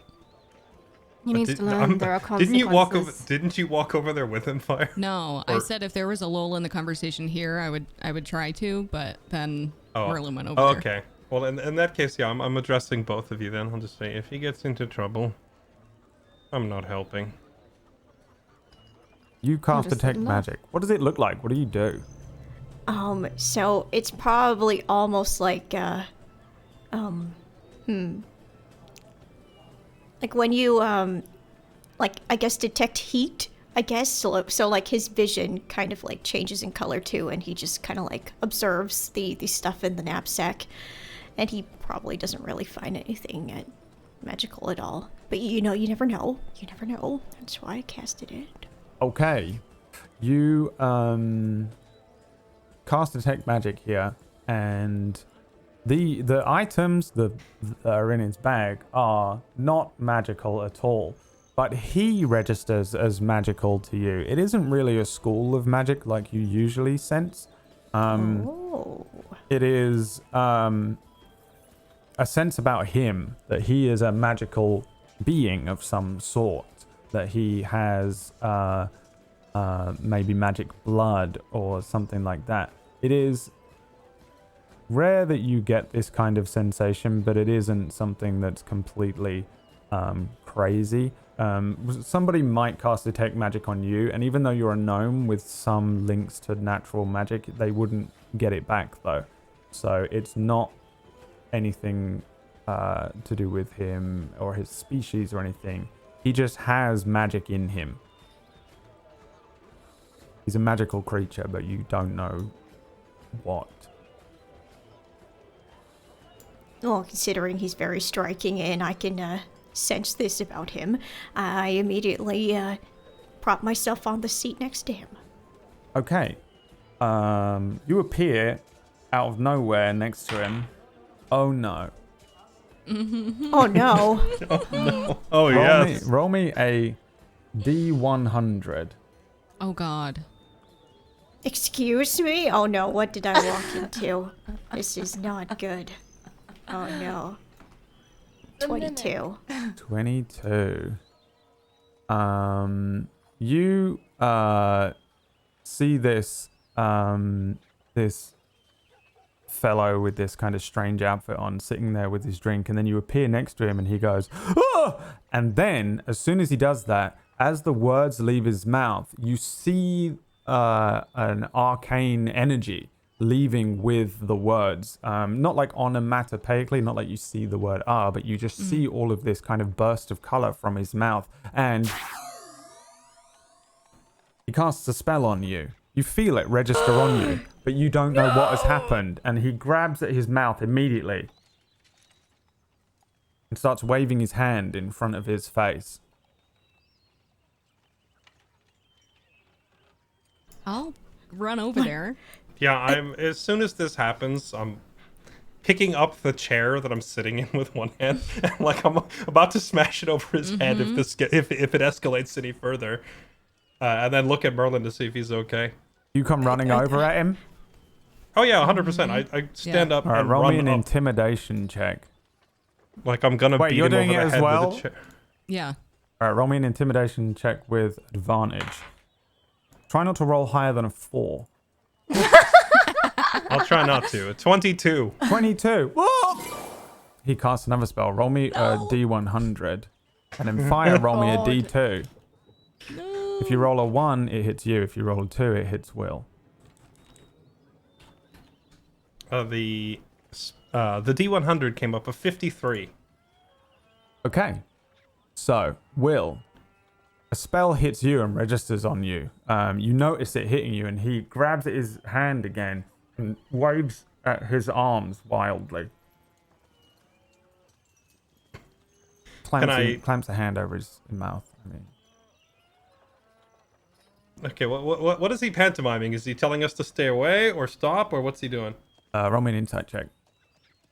And also, I got hit by a spell. Can I feel any effect of it? Do I know what he did? Yeah, me too. You What? feel the spell register on you, but you don't know what he has done. Will, you have no idea what he's doing. There's a drunk man casting spells on people. He grabs at his mouth and he's just waving his hand in front of his face.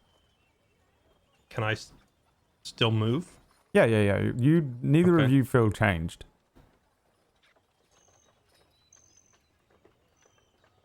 I'm gonna hold out my little pocket mirror, have it face him, just in case he lets out another one, and if hopefully it'll deflect and it'll hit him instead. I'm gonna lean towards him and just say, is it every time you open your mouth, you cast a spell? He Don't say nods anything. furiously. Oh, so you can't speak. Shakes his head. I'll lean over to Merlin and go, so if somebody were to leg it with all of his stuff, you couldn't tell anyone. No, we couldn't, but I've already looked into his things. He's basically got junk. Ain't worth it.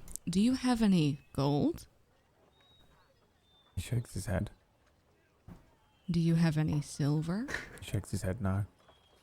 I don't think I can help you then. I'm gonna take the chair that I was about to use to smack this guy with, and then when it appears that he's not attacking us anymore, just turn it around and sit down on it instead of smashing him with it, and say, "What did you do to me?" He shrugs. Don't answer that. Don't even think of opening your mouth. Do I need to be worried?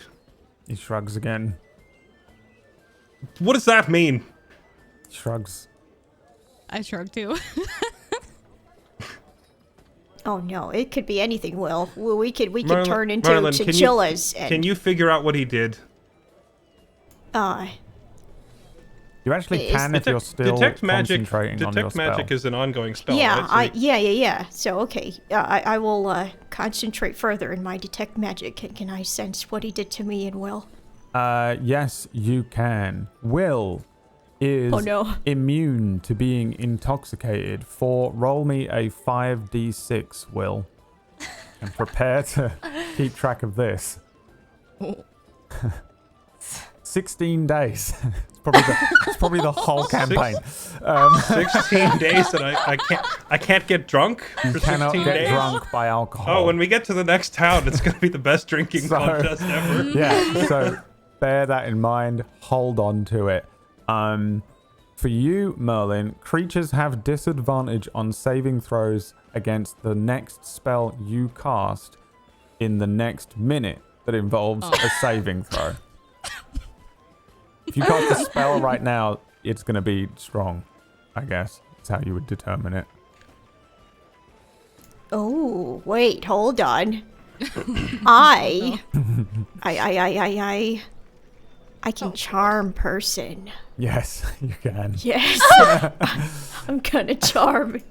I'm gonna charm. Who are you charming? That's the spell. That's the spell where they know afterwards what you did to them, right? And it pisses Yes, them but he off. won't be able to say a thing. That's the best. That's true. Are you charming him? But he might just open his mouth and hit us over and over with these spells. I'm gonna charm him and make him mine. Okay, you cast charm person on him. He has to beat. What is your spell save? Let me see. My spell save is 15. All right, let's see if you can beat a 15 on his wisdom saving throw. 17. You cast it. How does this look and how do you fail? What isn't this supposed to be with disadvantage? Yeah.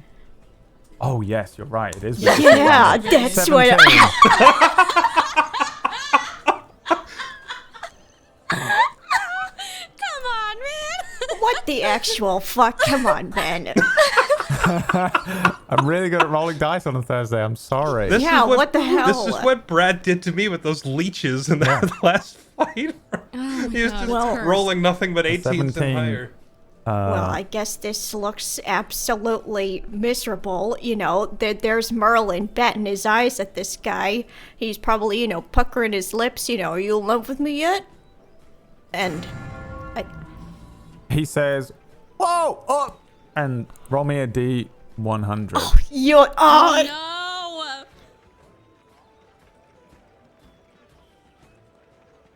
A 71. 71. You are now resistant to all damage for the next minute. Okay, I'm going. I'm going to simultaneously. Actually, I'm not going to grab Merlin. I'm just going to point at him, but I'm going to put my hand. Is this guy still covering his mouth? He grabs at his mouth when he realizes, like, Okay, Merlin I'm goes gonna- to cast a spell on him and he's about to say something, but then grabs his mouth. He's I'm going to put my scowling hand at all of you over now, hi- but he's over- very drunk and like. I'm going to put my hand over his hand so that he can't take it off his mouth. Just like double hands clamped on the mouth and point at Merlin at the same time and go, "Both of you, stop! No magic! Knock it off!" Sorry. Roll me a D100. Because he goes, and pushes your hand away. 71. You are same also number. resistant to all chances? damage for the next minute. You don't know that. Only Merlin knows this because he's still concentrating on this other God. spell. Okay, but I do know that this guy just, as soon as I said Yep. stop with the magic, he immediately cast something else on me. Yeah, and you felt it hit your hand with some spit. Okay, well, in that case, I'm just gonna look at him. I'm just gonna give him like a hostile glare at this point and say, if you do that again, I'm gonna remove your tongue. I'm gonna stand up and put my hand on Will's shoulder. Can you stop torturing this poor man? Torturing him, he's hexed me twice. He clearly doesn't mean to do it. Shakes his head wildly. Actually, what he's done to you, Will, he actually helped you out for a bit, but it's not gonna last long. Helped me out.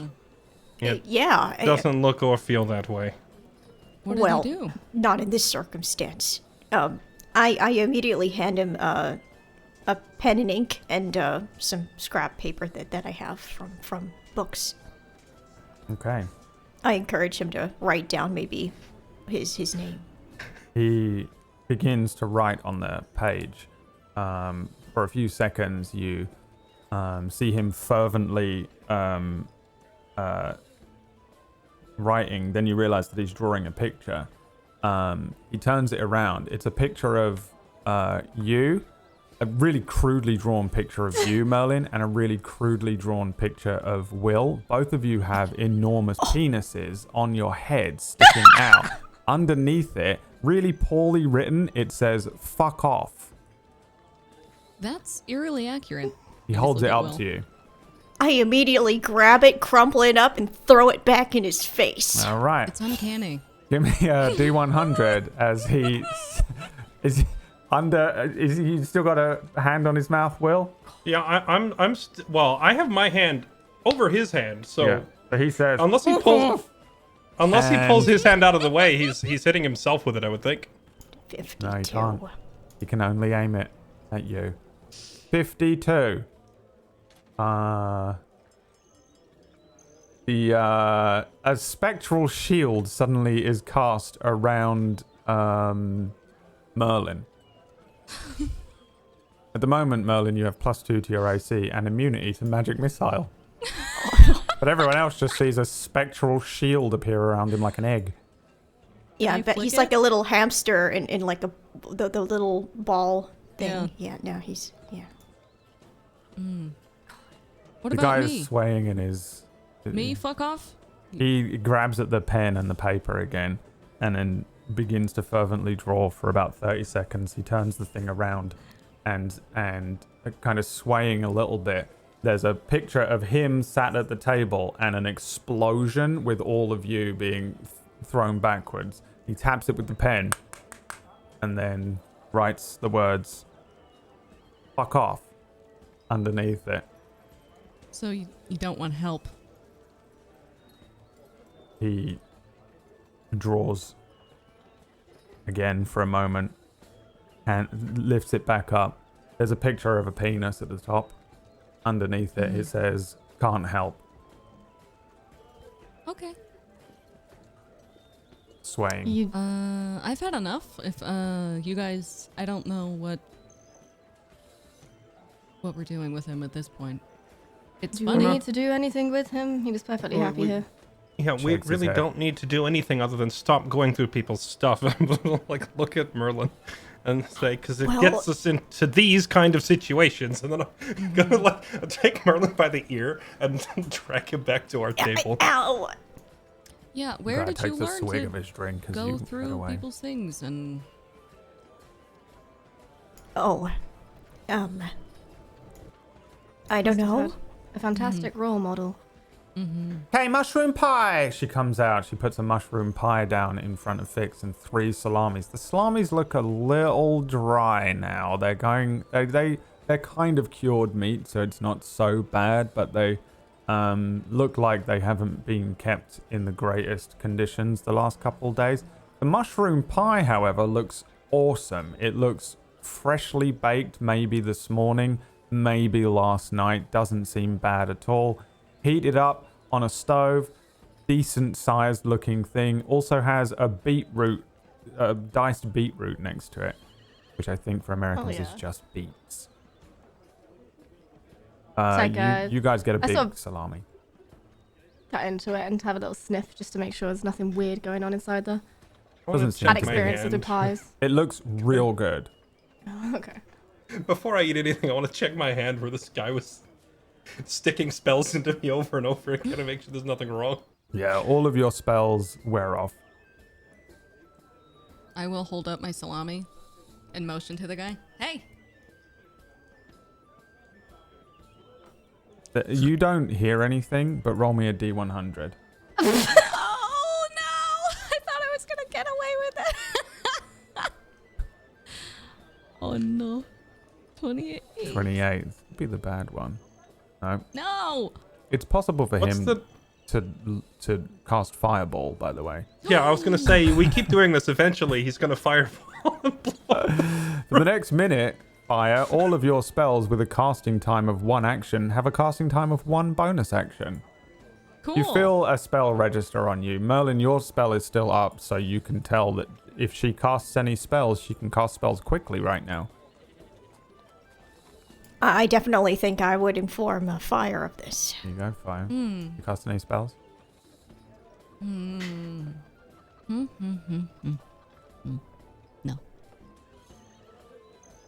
All right. Who's eating their food? Me. I am. Do we... do. Yeah. So if we bite into this and you immediately call for another con save, Brad, Another we're not growl. friends anymore. Yes, I will eat the food. ravenously consume the pie. Will, Fire, and Merlin give me con saves. Oh, so much. no. Why? Yeah, we're not friends. 10, a 16, and a 14. Will, guess what starts to happen Do I grow tentacles, Brad? No. But you do get a very strange headache.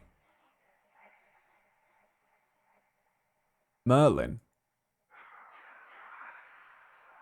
your spell is still up. Something terrible is coming towards the tavern. From the north side of the building, you hear a woman scream. Then, Is this the same kind of headache that we felt last time we were in this situation? yep. Will, after your headache picks up, Fire, your headache gets worse. Fix, your headache gets way worse. And Merlin, you suddenly get a headache. Let's have Merlin roll me a D100, because guess who screams out and grabs at his head? You've got to be kidding me. Oh god. Alright. Let's go. 67. A 67. Roll me a D4. 1, Will, 2, Fix, 3, Fire, Merlin, 4. 2, Fix. The spell registers on you. You are frightened by the nearest creature until the end of your turn. Roll me a D4, same numbers. No, D3, same numbers. Will 1, Fire 1d3. 2. Yes, 1D3. 3. 3. You are frightened of Merlin. As soon as this spell registers on you from one side of you, Merlin becomes this terrifying visage to you. A horrible creature. His face twists into something odd. You see his eyes, large, turn black. You see from the top of his forehead many more eyes grow. From behind him, these bones protrude out and turn into a kind of spider-like set of appendages curling over his body. He becomes one of the most terrifying things you've ever seen, and it's at that moment that the back wall breaks in, and a creature that you recognize to be a Grell breaks the wall down. See, it's not so Just fun when you're looking fix at your this party members tavern. and they suddenly look like a demon, huh? Now you know how I feel. Fire, Fuck off, Will! give me a perception check.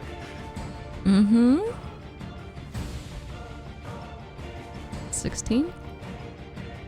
Behind the Grell, as the wall breaks down, you see the mage that was standing outside of the cave. He's standing in the town in the daylight, watching as this thing breaks through the wall. You recognize this to be the exact same Grell that you fought before. It has all of the same wounds. It's missing one of its tentacles that was cut off, and it is being somewhat necromantically controlled. It is an undead version of the same Grell. It's been brought back to life. I'm going to bring you over to the tavern again as you face the undead Grell this time. Roll me some initiatives, please. And you just hear Fire mumbling, oh, you can't steal anything, but why don't you just give the fucking growl to this guy and...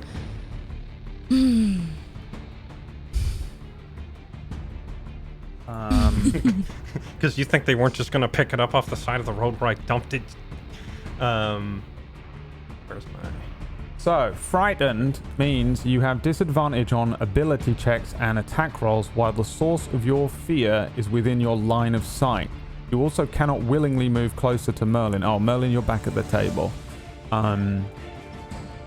You are...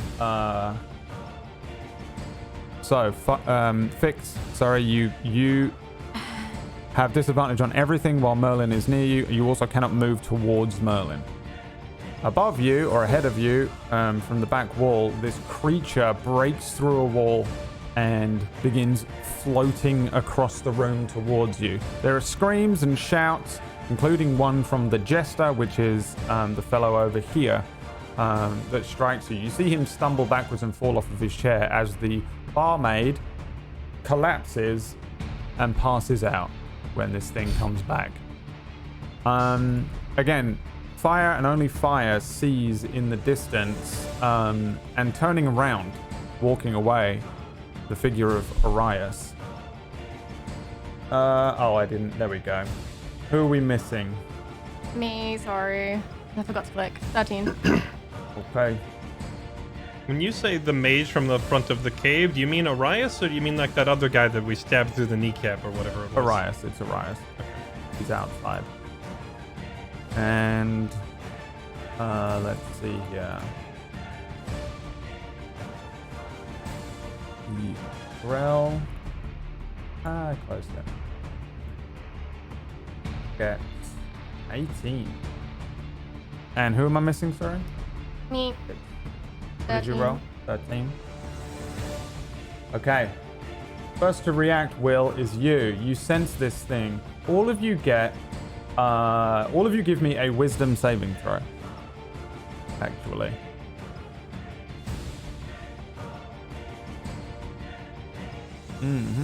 A critical fail. Fix and Merlin. As this thing comes closer and as you sense this thing again, you are now convinced that this creature is a creature of the mist that was born in the mist and came from the mist. You can't explain why you know this now, but you do. Make it up however you wish. You know fully that this is a creature that came from the mist. It's not something that people just assume came from the mist. It definitely did. Let's see. So, first person. Will, behind you, this creature breaks through the wall. Again, your old foe, the Grell. I'm just gonna look down at the salami. Alright, Fix, you know what? Maybe I had a point. And I'll throw down the salami as I stand up. Let's see. How far is this thing? I can't quite reach it this turn, huh? Okay. I will stand up and go 5, 10, 15, 20, 25 feet up here between these two tables. Oh, actually, Brad, this one looks like the token looks bigger than it did last time, and I think you remember, I remember you saying last time the first one we fought was like smaller. Is this thing physically much bigger now? No, but its tentacles are spread out. Here you go. Will this make you feel better? Yeah, well, I wouldn't have said anything, but you specifically said last time, oh yeah, this Grell looks kind of small, and here we are fighting a bigger one, so I wasn't sure if it was... He's just coming in all Okay. like this time, with all of his tentacles all over the place. Okay, yeah, I will move up here, and then I will cast Protection from Evil and Good upon myself. Okay. Is that it? You know what? Honestly, bonus action Vow of Enmity as well. Okay. Which I think... I don't know if anybody's actually seen me use Protection from Evil yet, so it actually looks a lot like the same shield spell that other guy had floating around Merlin for a second, just like a floating blue spectral shield for a moment. All right. And that's my turn. Okay. That brings us to Merlin. Your turn. I'm immediately gonna call the jester's attention and just point in the direction of the undead Grell. Hopefully he gets my message that, hey, we're all under attack, let's work as a team and not against each other. All right, roll me a persuasion check. Oh boy, okay, alright. Gotta be a 9. Persuasion. Oh, a 9. Okay, come on. 20. All right. Boom, baby. On Merlin's turn, the jester enters the battle. Woohoo! Alright. You do your turn. I'm immediately gonna cast Protection from Good and Evil on Fire, Okay. and that'll end Merlin's turn. Okay then. Roll me a D100, Merlin, as the jester, kind of stumbling backwards, turns to this thing and goes, "What the fuck is that?" And a spell That is really cast. backfire on us. Spell is cast at the creature. Please tell me he's gonna fight entirely by rolling wild Oh magic. no. Yes. He's Okay. gonna end up buffing the thing. Yes. He does buff Hopefully it. not. That's gonna be hilarious. Fuck yeah, here we go. Here we go. All right. He buffed it. You don't know how anymore because that's a concentration spell, which drops your other Oh. detect magic spell. Oh no. Yes. Jester. The Grell's turn. The Grell rushes towards you, Will. And then rushes past you. You can have an attack of opportunity as it rushes towards Fix. I will take that attack of opportunity and try to smack it. Actually, yeah, no, go to smack it. That is a crit. That is a sir. crit. I unfortunately am out of spell slots, or this would be a critical smiting it back to hell. But yeah, no more juice left for smites. I just have to stab it. That is a pathetic crit. That is 7. terrible. 7 damage. Yes, this thing, instead of like last time, kind of beelining for you, it moves past you. It ignores you. It ignores the patron that is scrambling away and falling from his table, and seems to head straight for you, Fix. Not only is Merlin a horrific creature next to you, but also this terrible tentacled undead Grell rushes towards you, all of its tentacles lifting up as if they're going to come straight for you, and it opens its beak. As it rushes past Will, he, I think probably in a state of kind of confused shock, wildly flails at this thing and cuts into its side. This time it doesn't bleed. It had kind of thick, dark, ichory blood this time. It just cuts a chunk of dead flesh from it. The stench, Will, is overwhelming. This thing stinks so bad, like rotten flesh. It's awful. Great. And as you cut open this thing, it is worse as you do it. The Grell ends its turn here. Doesn't end its turn there. I'm very sorry to tell you, Fix. Prepare yourself, because this may be rough. I'm gonna roll here. This is a 2 tentacles are going to lash out at you on a 26 and a 16. Yep, both of those will hit. 2 hits. Roll me a Constitution saving throw. 18. 18 is a make, but you got to roll me another Constitution saving throw for the other one. 7. That is a fail. You are poisoned for 1 minute. 1 minute is 10 rounds of this. You are paralyzed. You can essentially... paralyzed is the worst ever. You basically can't do anything, but I'll tell you anyway, and for those who are listening or watching what it is. A paralyzed creature is incapacitated, which means you can't move or speak. You automatically fail any strength or dex saving throws. Attack rolls against you have advantage. Any attack that hits you is a crit if the attacker is within 5 feet of you. It is bad. This thing comes rushing at Fix, and it hits you with 2 tentacles. You see these kind of whip-like tentacle barbed arms strike Fix, opening 2 wounds on you, Fix. Let's see here. Give me a perception check, Fix. 20. You can hear from way outside the tavern the laughter of Arias walking away from this tavern. And then he will try and bite you. On a 7, this thing comes in to bite you. Biting at your arm, grabs the gauntlet. Crushing with this powerful beak down, you feel the gauntlet on your arm buckle a little, but not break. It is now your turn. You, I believe... you're also grappled.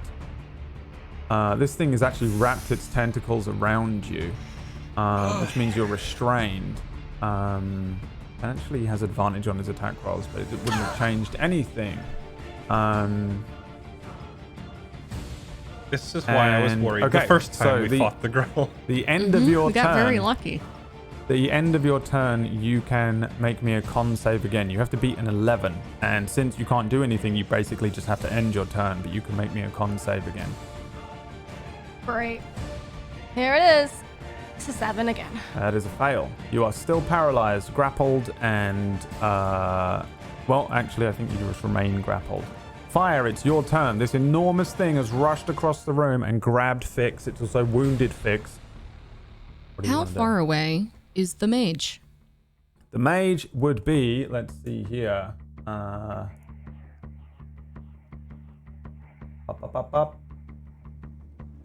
150 feet away. Is he running away or just walking away? Sauntering away.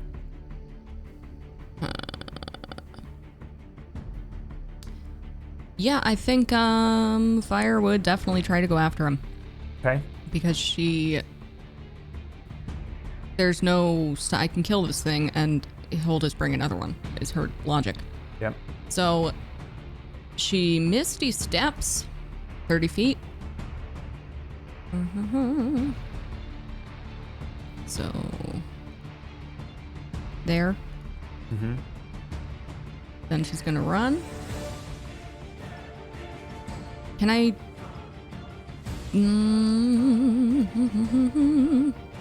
No, Misty Step is a bonus action, right? So... Could I dash also, or no? You are a rogue, so... Wait, Misty Step is a bonus action for you? Mm-hmm. So you can use your action to run. Dash, yeah, another 30. Okay. So... I'll use my movement and then my dash to get... Do you want me to run that? It's... Yeah. There? Like there? Yeah. Yep. Where are you going? She runs, she vanishes from in front of you and then appears at the back of the bar and runs through the hole that the Grell ran through. Yeah, I as soon as she passes me, I'm yelling at her. Because you never had me roll perception. I don't think I even know that Arias is out there. Right. So, to me, it just looks like the elf is like, screw you guys, runs out the door. Where are you going? I just yell, the mage! And I'm just taking off. All right, Will, your turn. Wait. Can I still telepathically communicate with Ita? Ooh. I guess so. Okay. Yeah. Okay. Even knowing that he's outside, this thing will 100% kill her if she's paralyzed, so I can't leave. I will move here within range. Actually, I don't know if I can like move up against the table for half a second or reach over it or whatever. You can do, yeah. Whatever you want in that sense. And I will see if I snap her out of it. It's just gonna hit her again. Do it again.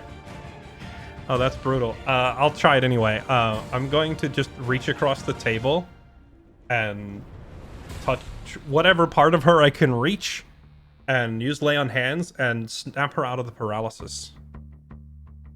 Actually, wait, can I? I might be thinking of lesser restoration. Hold on. I wonder, because it explicitly states that she is poisoned. Yeah, if it's a poison effect. Yeah, I Because think lay that on that hands. will I allow was you thinking of lesser restoration, which is like end any one condition. But if it's the paladin lay on hands, it is. You might be able to. You can neutralize poisons.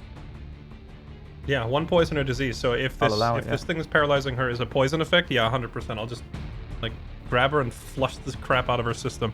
Yeah, you do so. The poison is removed and the paralysis is removed from you, Fix, but you are still grappled. This thing has tentacles around your arms, around your waist, and around an ankle. So this thing has kind of got you. You can't move, but you can still do stuff. You can break free of this with an athletics or an acrobatics check as an action on your turn. You have to beat a 15. Still will. Right. I'm trying to figure if there's anything else I can do. No, because we haven't rested since that fight in the cave where Will thought he was going to die and blew every single ability that he has. So pretty much all my stuff is on cooldown. I'll just look at her and say, I can't help you again. Try to get out of reach and end my turn. Okay. Brings us to you, Merlin. I think Merlin immediately turns to Will and asks where Fire went. She said Where there's did a she mage go? outside. What? Oh God! All right, let's get Fix out of this situation first. Merlin immediately then casts a scorching ray. Okay. Yeah. Oh, that is a let me miss. see how this works out for you. I think this fires a couple of them though. Yeah, you get 3. to roll 3 times. It is 3 separate rolls, yeah? Okay, Yep. so I can do it another 2 times. Yes. Oh, oops.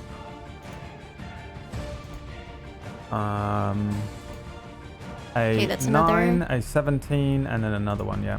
And a 26. The 17 and the Okay. 26 hit, so roll the damage twice. Unleash the fury of the gnome. Unleash the fury 4 of and a the 7. gnome. A 4 and a 7 on it, so that's all it does, right? It's just fire damage? Yeah. Yeah, pretty much. Yeah. Okay, so that is 11 damage. How does this look? I don't think we've seen you cast this one before. Yeah.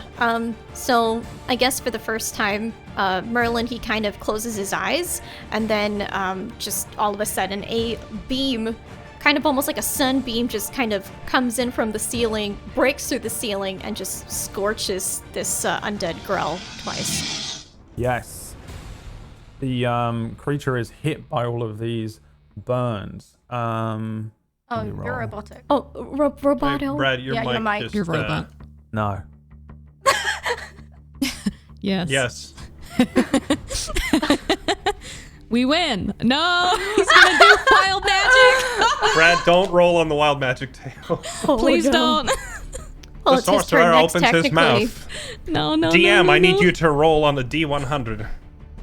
You've fine, rolled an IBS. 80. Now, from now on, it will sound like you are an underwater robot every time you attempt to speak. Did this fix Ronnie- anything? No, Negative. Ronnie's fine on You are a stream. It's robot. just for us, Oh. which is weird.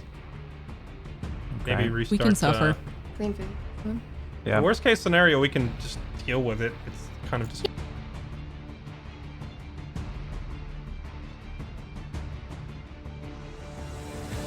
I'll try and fix it.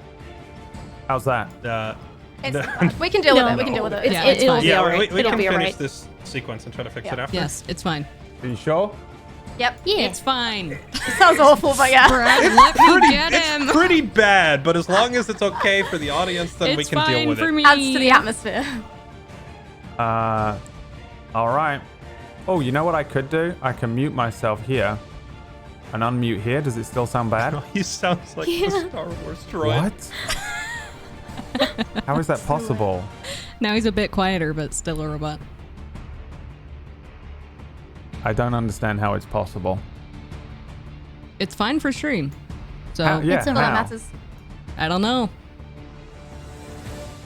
Well, that's extremely strange. And what if I do this? Any change? No. Nope. What? I know this doesn't make sense, but the more you spend talking, I'm like, he's running away. And I know that he's not. But in my brain, I'm like, He's getting further away the more he talks. He's not. You're okay for now. Thank you. I just need to be reminded of that. I cannot figure out how that's possible. Brad, right for- now you have advantage on persuasion rolls Yeah. against synthetic life forms and robots. So if you want to like hit on an android, this is the But only ideal for time you. to do it. But only for you. I love how everyone in chat is like, it's Zoom, it's Discord, and we're not using either. Yeah, we're not using Zoom or Discord. Guess but again. I'll close this But entire keep saying page. it. Give me a second. We Hopefully could it won't move log into you one of out. those apps if we needed to, right? Hold on. We won't be able to hear them for a second. And I know I'm going to do one thing. And ruined. Hold on. Hold on. We'll see how this works out. We'll see how this works out. How's that? Mm-mm. What? No. It's Yeah. okay though. It's okay. Yeah, Are don't you worry sure? about it. It's alright. Yeah, just don't worry Yes. about it. We'll I be will good. worry about it. I'm dying, Oh my Brad! God. I know. Let me out! Yeah, I People don't are dying. He's running I don't- away. We're in the middle of something, Brad. Yeah, well, given how close we are to the end of, or at the very least in mid combat, we can just play out this part. Although it is horrific. Yeah, the audio is really bad. Well, we've already destroyed the entire thing, so I figured I might as well just fix it. But I have no idea how to do it. The irony. I'm so Orius confused did it, dude. by I it. swear, he cut the In the internet end- and now he messed with the mic. This is beyond. This is beyond In you the now, end- Brad. In the end, Orius wins because he finally realized targeting the DM is way Yes. more effective than targeting the players. Oh my god. Okay. All right. I guess, That ends Merlin's turn there. that and ends Merlin's turn. Yeah, I'll go for the mage next, and I- oh, I want to shoo her to back up, or shoo Merlin to back up, so this thing doesn't just reach past Fix and disable okay. another person. All right. With that, I'll step back a little bit to the other table, and then end Merlin's turn there. And Merlin's gonna point at the mage, and seeing as well he does give more buffs than attacks, maybe I'll encourage him to well, I Piss hope off. you're right. I'm gonna encourage that he blasts something at Will. I point in Will's direction. Oh no. Okay. I'm sorry in advance. Roll me a D100, Will. Oh boy. Okay. A 63. A 63. Fog is cast on you. So I can't see the target. That's right. But it can see us. That's correct. Okay. Well, Oh, that's I am- not what I wanted. It's going really well. I'm screwed. Everything's good. I'm sorry, Will. Everything's fine. Let's put a fog down that has a 20-foot radius. Yep. Fuck's sake. On you. So that is like this big.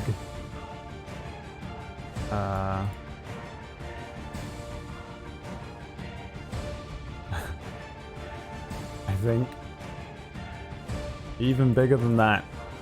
Well, at least the good news is maybe also the jester can't see, and so So Maybe. on you, Will, there is just a sudden fog that appears all around you, and yeah, that So, and the funny thing is, I probably think Merlin did this because I've seen him cast this spell, and I have no idea that that other guy is responsible. I'm just gonna yell, "Not helping!" It wasn't me. okay, and that is also when we bring Arias onto the... Oh. No. The,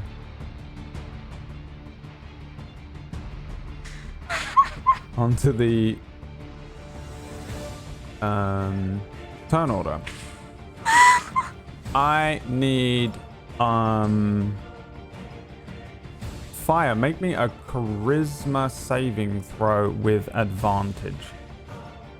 Okay. 17? 17, I believe, is enough. You see, as you get closer running after this wizard, you feel the effects of a spell washing over you. You push through it, kind of steeling yourself mentally against the effects of his spell and weather through it. Arias continues to move further away from you and weaves another spell ahead of him. The strange kind of opening in the air begins as he casts this spell that allows him to quickly travel away. And you can still reach him. Grell time. Let's see here. What did I roll? Grell.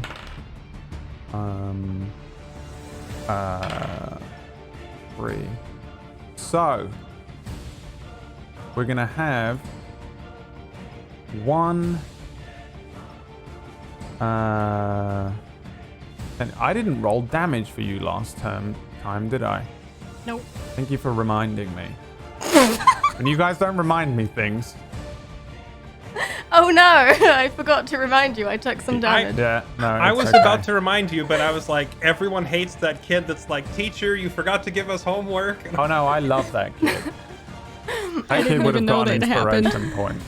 So I'm you shitting take myself. You take from last round 2d10 plus 4. 19 damage. Okay. That's how much you took last time you got hit.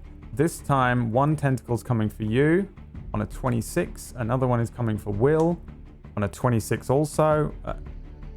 And I'm guessing they both hit each of you. Yeah, I'll do it. Yeah. Yep, I am most definitely hit. All right, so you Because I can't see it. So I'll remember the damage this time. For Fix, 14 damage. For Will, 22 damage. Oh, no. Ignore that. It is, for Fix, it is 6 damage. For Will, it is 10 damage. Okay, what type of damage? It is piercing damage. Okay. Also Fix. I have to... I have to make a concentration check then, yeah? For the impact to maintain my spell? Yes. Wait, you have protection from evil and good, so he needs to do... No, because I can't see because of the fog, so my spell is useless. You can't see it. Yep. 21 on the beak attack for you, Fix, as it deals 5 piercing damage to you. And if you could both give me con saves. I'm unconscious. Don't worry about the con save then. Actually, give me I a con just save rolled. anyway. I was rolling for my concentration check there, and then also rolling for Constitution. Thankfully, both pass. Yep. I still need one from you, Fix. 16. 16. You're not poisoned, but you do pass out from a tentacle hitting you, and then this beak comes down and bites at you. You feel this thing. It doesn't like bite you like this. It kind of pokes at your chest, rips straight through your clothing and your armor, and just rips a ribbon of flesh off of you. You're now covered in your own blood with a lot of kind of whip lashing marks on you. Your gauntlet is bent in, and you just it takes a ribbon of flesh from your body as you fall backwards. The room dimming around you, and you pass out in this fog. The tentacle, a wild tentacle catches you, Will, opening up a wound on the back of your head, but you resist any of the extra effects. Fix, give me a death saving throw. Great. A 3. That is a fail. Then it comes to fire.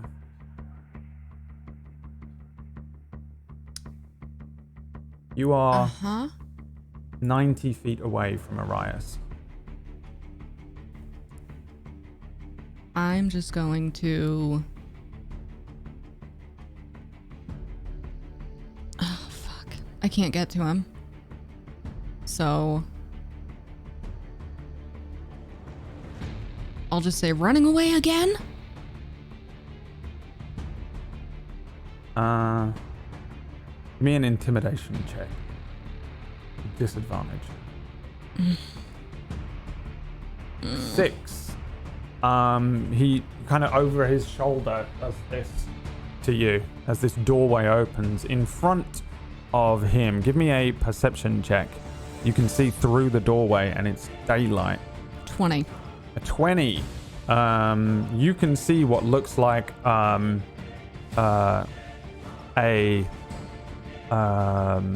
docks and an open sea. Yeah, I don't think you would recognize the place. There's a docks there and then an open sea behind it as he begins to step through it. What is that my action then? Nope. Okay, I'm gonna take a shot at them with my bow. Give me the shot. 14. A 14. You see it fly towards him. It's a perfectly accurate shot. It would hit him through the back of his back and pierce his heart. As it gets within an inch of him, the arrow ding, bounces off of some mage armor. I'll just say until we meet again. And then I just turn around to head back inside. Okay. So I'll use my movement to do that. Get there and that's it. All right. There is just fog around everyone that you are expecting to see. Every now and then you maybe see a tentacle whip out. But you can't see anyone in that fog. Will, your turn. Okay. I can fight this thing, but not in the fog. That's negating all of the advantages that I set up. So I'm going to use my action to... Am I able to administer a healing potion with like... she's still wrapped in tentacles, right? She is grappled, but you could do it. Yeah.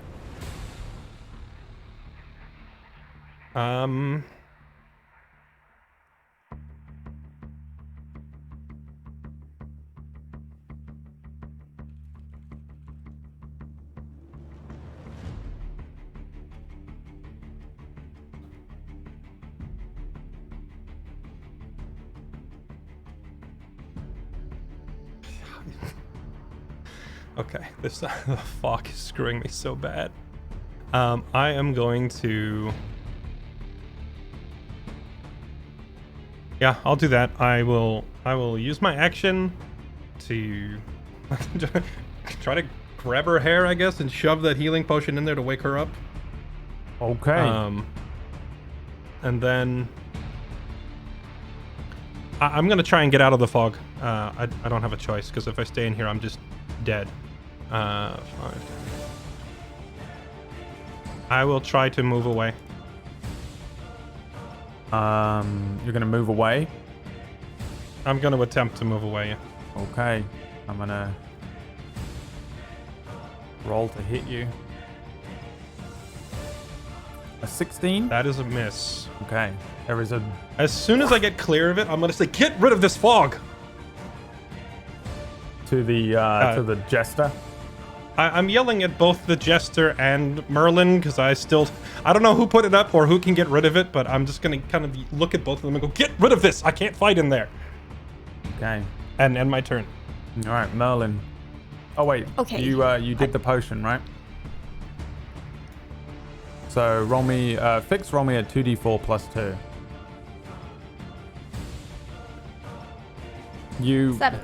wake up. There is a healing potion and a faint taste of rhubarb as you come back with a lot of pain. But you are jolted back to life from the healing potion. You get 5 hit points back. 5 Merlin's or 7. turn. Plus 2, right? 2d4 plus 2, yep, 7. I just take the big number and I assume that's what it is. Yes, Merlin, your turn. Okay, Merlin's gonna attempt to use this spell called Hold Person. He's Okay. gonna try and grab Fix out of the fog and out of the grips of the undead grill. Okay. Fix. Roll me a wisdom saving throw. Can... No, Right. Am I allowed to say? no. 20. You make it. Merlin tries to paralyze you with a spell that you feel your body kind of seize up for a moment as Merlin is casting Again. a spell on you. And you fail. On a success, this spell will paralyze someone. Just so you're aware for next time you want to use it. Do you want to do anything else on your turn? I'm gonna go down again, aren't I? What spell I'm did gonna- you think it was? I thought it was gonna get her out of there. Well. Okay, Merlin's just panicking at this rate. Okay, so he points to the mage and he's like, "Get rid of this fog because that's your doing." He says, okay. And roll me a D100. Oh no.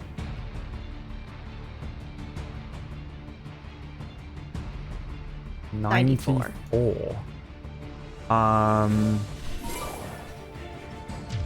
You grow in size, Merlin. You are now one size bigger. You're medium. You become giant Merlin. Now, just you're not actually this big, but for the sake of it, I'm making your token big. You grow to double your size, whatever that is. What are you, 3 feet tall? So you become 6 foot tall. Your body wow. stretches upwards, the chair in front of you knocking over as your much longer legs poke out and kick this chair down, and you just become big Merlin. This is for 1 minute. Okay. Couldn't have given that to me. I could have actually used it. That would have been awesome on you. Come on. Would have been really good on you. Let's see here.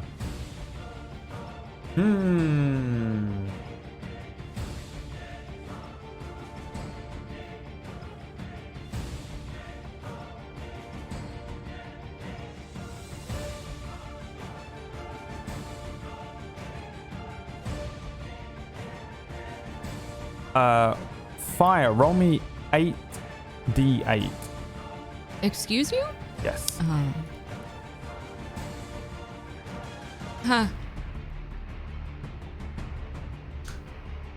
Why? Ooh. That's how much damage you take. As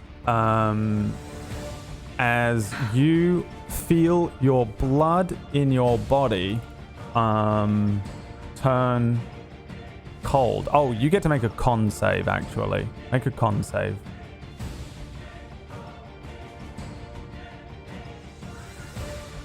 That is a fail, yeah. So you take 41 damage. The blood in your body turns cold.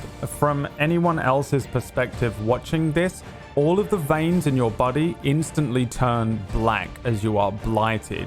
Your eyes turn bloodshot.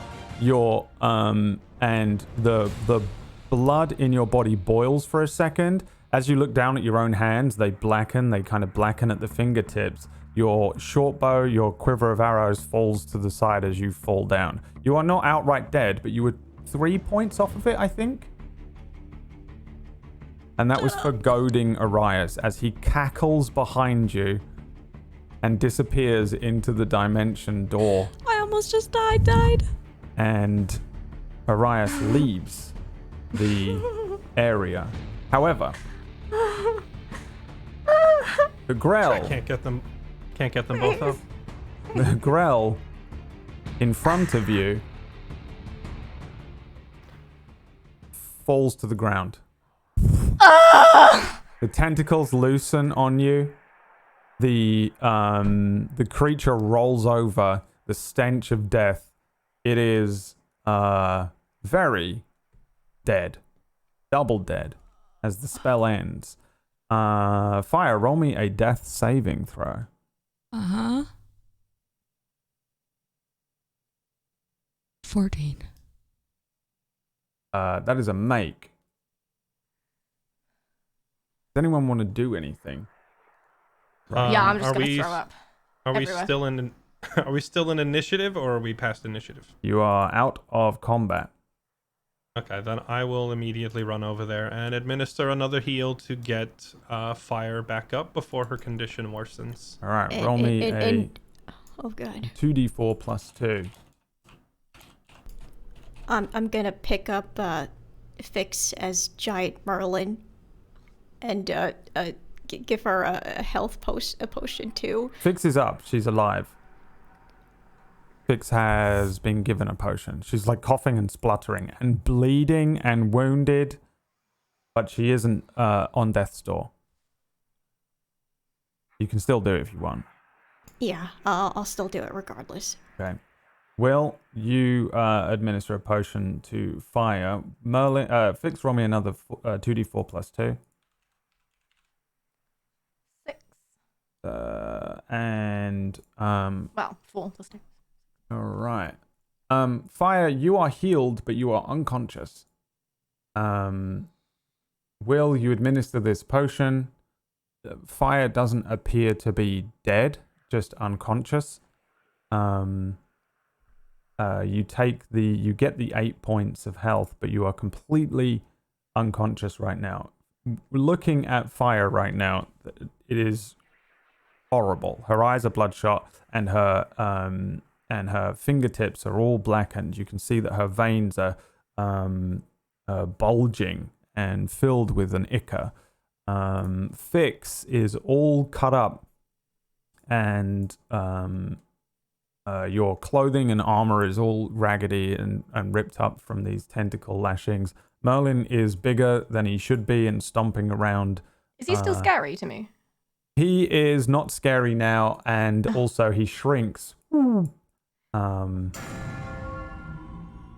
last spell as the sorcery jester says, "What the fuck was that?" Merlin, roll me a D100. I did. 60. He explodes.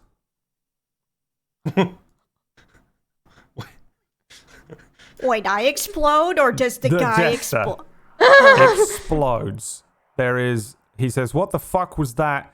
And then his entire body explodes into chunks of flesh and gore. An eyeball whizzes past your head, Will, hits the wall in front of you, and that's where we end today's session. Oh my god. I don't remember that one on the wild magic. Look, I thought he would be able to assist. He made matters worse. I'm gonna go stress cry. Bye. He was always going to explode. He was always going to explode. What was that? entire episode, Brad. What a crazy episode. I'm still a robot for you, yeah? Yeah. You're just gonna have to suck it up for 5 more minutes as we do some shout outs here. In time for a very special birthday message for Fairlight Excalibur.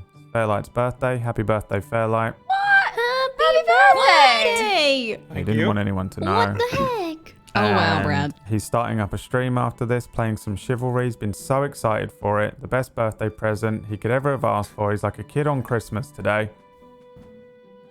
And you know what's funny? I was thinking about starting my stream super early today because of Chivalry. I just might do that. Yeah, well, if you do, we will come over and say happy birthday to you. Where can people find you, Jesse? You can find me at twitch.tv/Fairlight_Excalibur, which I should have shortened like 8 years ago, but it's too late now. And I play full variety every night, US evening time zone, 7 p.m. And lately it's been like a different game every day, so no promises what you're going to find. But the Chivalry beta just went live, so I will be lopping people's heads off in medieval combat for the next couple of days. Yes. What about you, Leah? I won't be streaming for the next month because I'm going to be emotionally recovering from whatever the fuck just happened. You can find me twitch.tv/Leah, playing all sorts of random things and being angry about all of them. Nice. What about you, Merlin? Hi, I'm Despairx. I played Merlin for you today, and I promise you guys I'm not trying to kill my teammates. You can find The key me is to here. read the spell. That's how. Yeah, no, that's you how you Asshole person on your I teammate! almost cried. Read the spell, Disney! Just read it, The please! key to casting spells is to read the spell. Yeah, I'll be sure to do that next. I would normally never be so mean, but no, it has no, been. I need to learn the hard way. This is almost 2 years of being a spellcaster. I my know, campaign. Brad. I know. You had to do it. You had to So do it. at some to point me. you gotta learn I know. through. Imagine if I died there because Imagine you if you paralyzed me had a second paralyzed time. her and then the thing had bitten her head off. never be able to forgive myself ever. Oh God. But yeah, I don't think you want to come find me on Twitch anymore. So let's go to Brutal Bree next, please. Oh, God. Yeah. I'm doing the fucking Mistlight After Dusk tomorrow, so that'll be absolute chaos. That happens on my channel, 6 Eastern. Go watch Disby. Go watch Disby. Disby will be reading her Disby- spells live on She stream. will be reading a spell a day. The same spell every day. Yeah, hold person every day. Disby has not had enough hate comments this week, so go and tell her how to play D&D. Sorry, Disby, for what is most certainly coming your way over this week.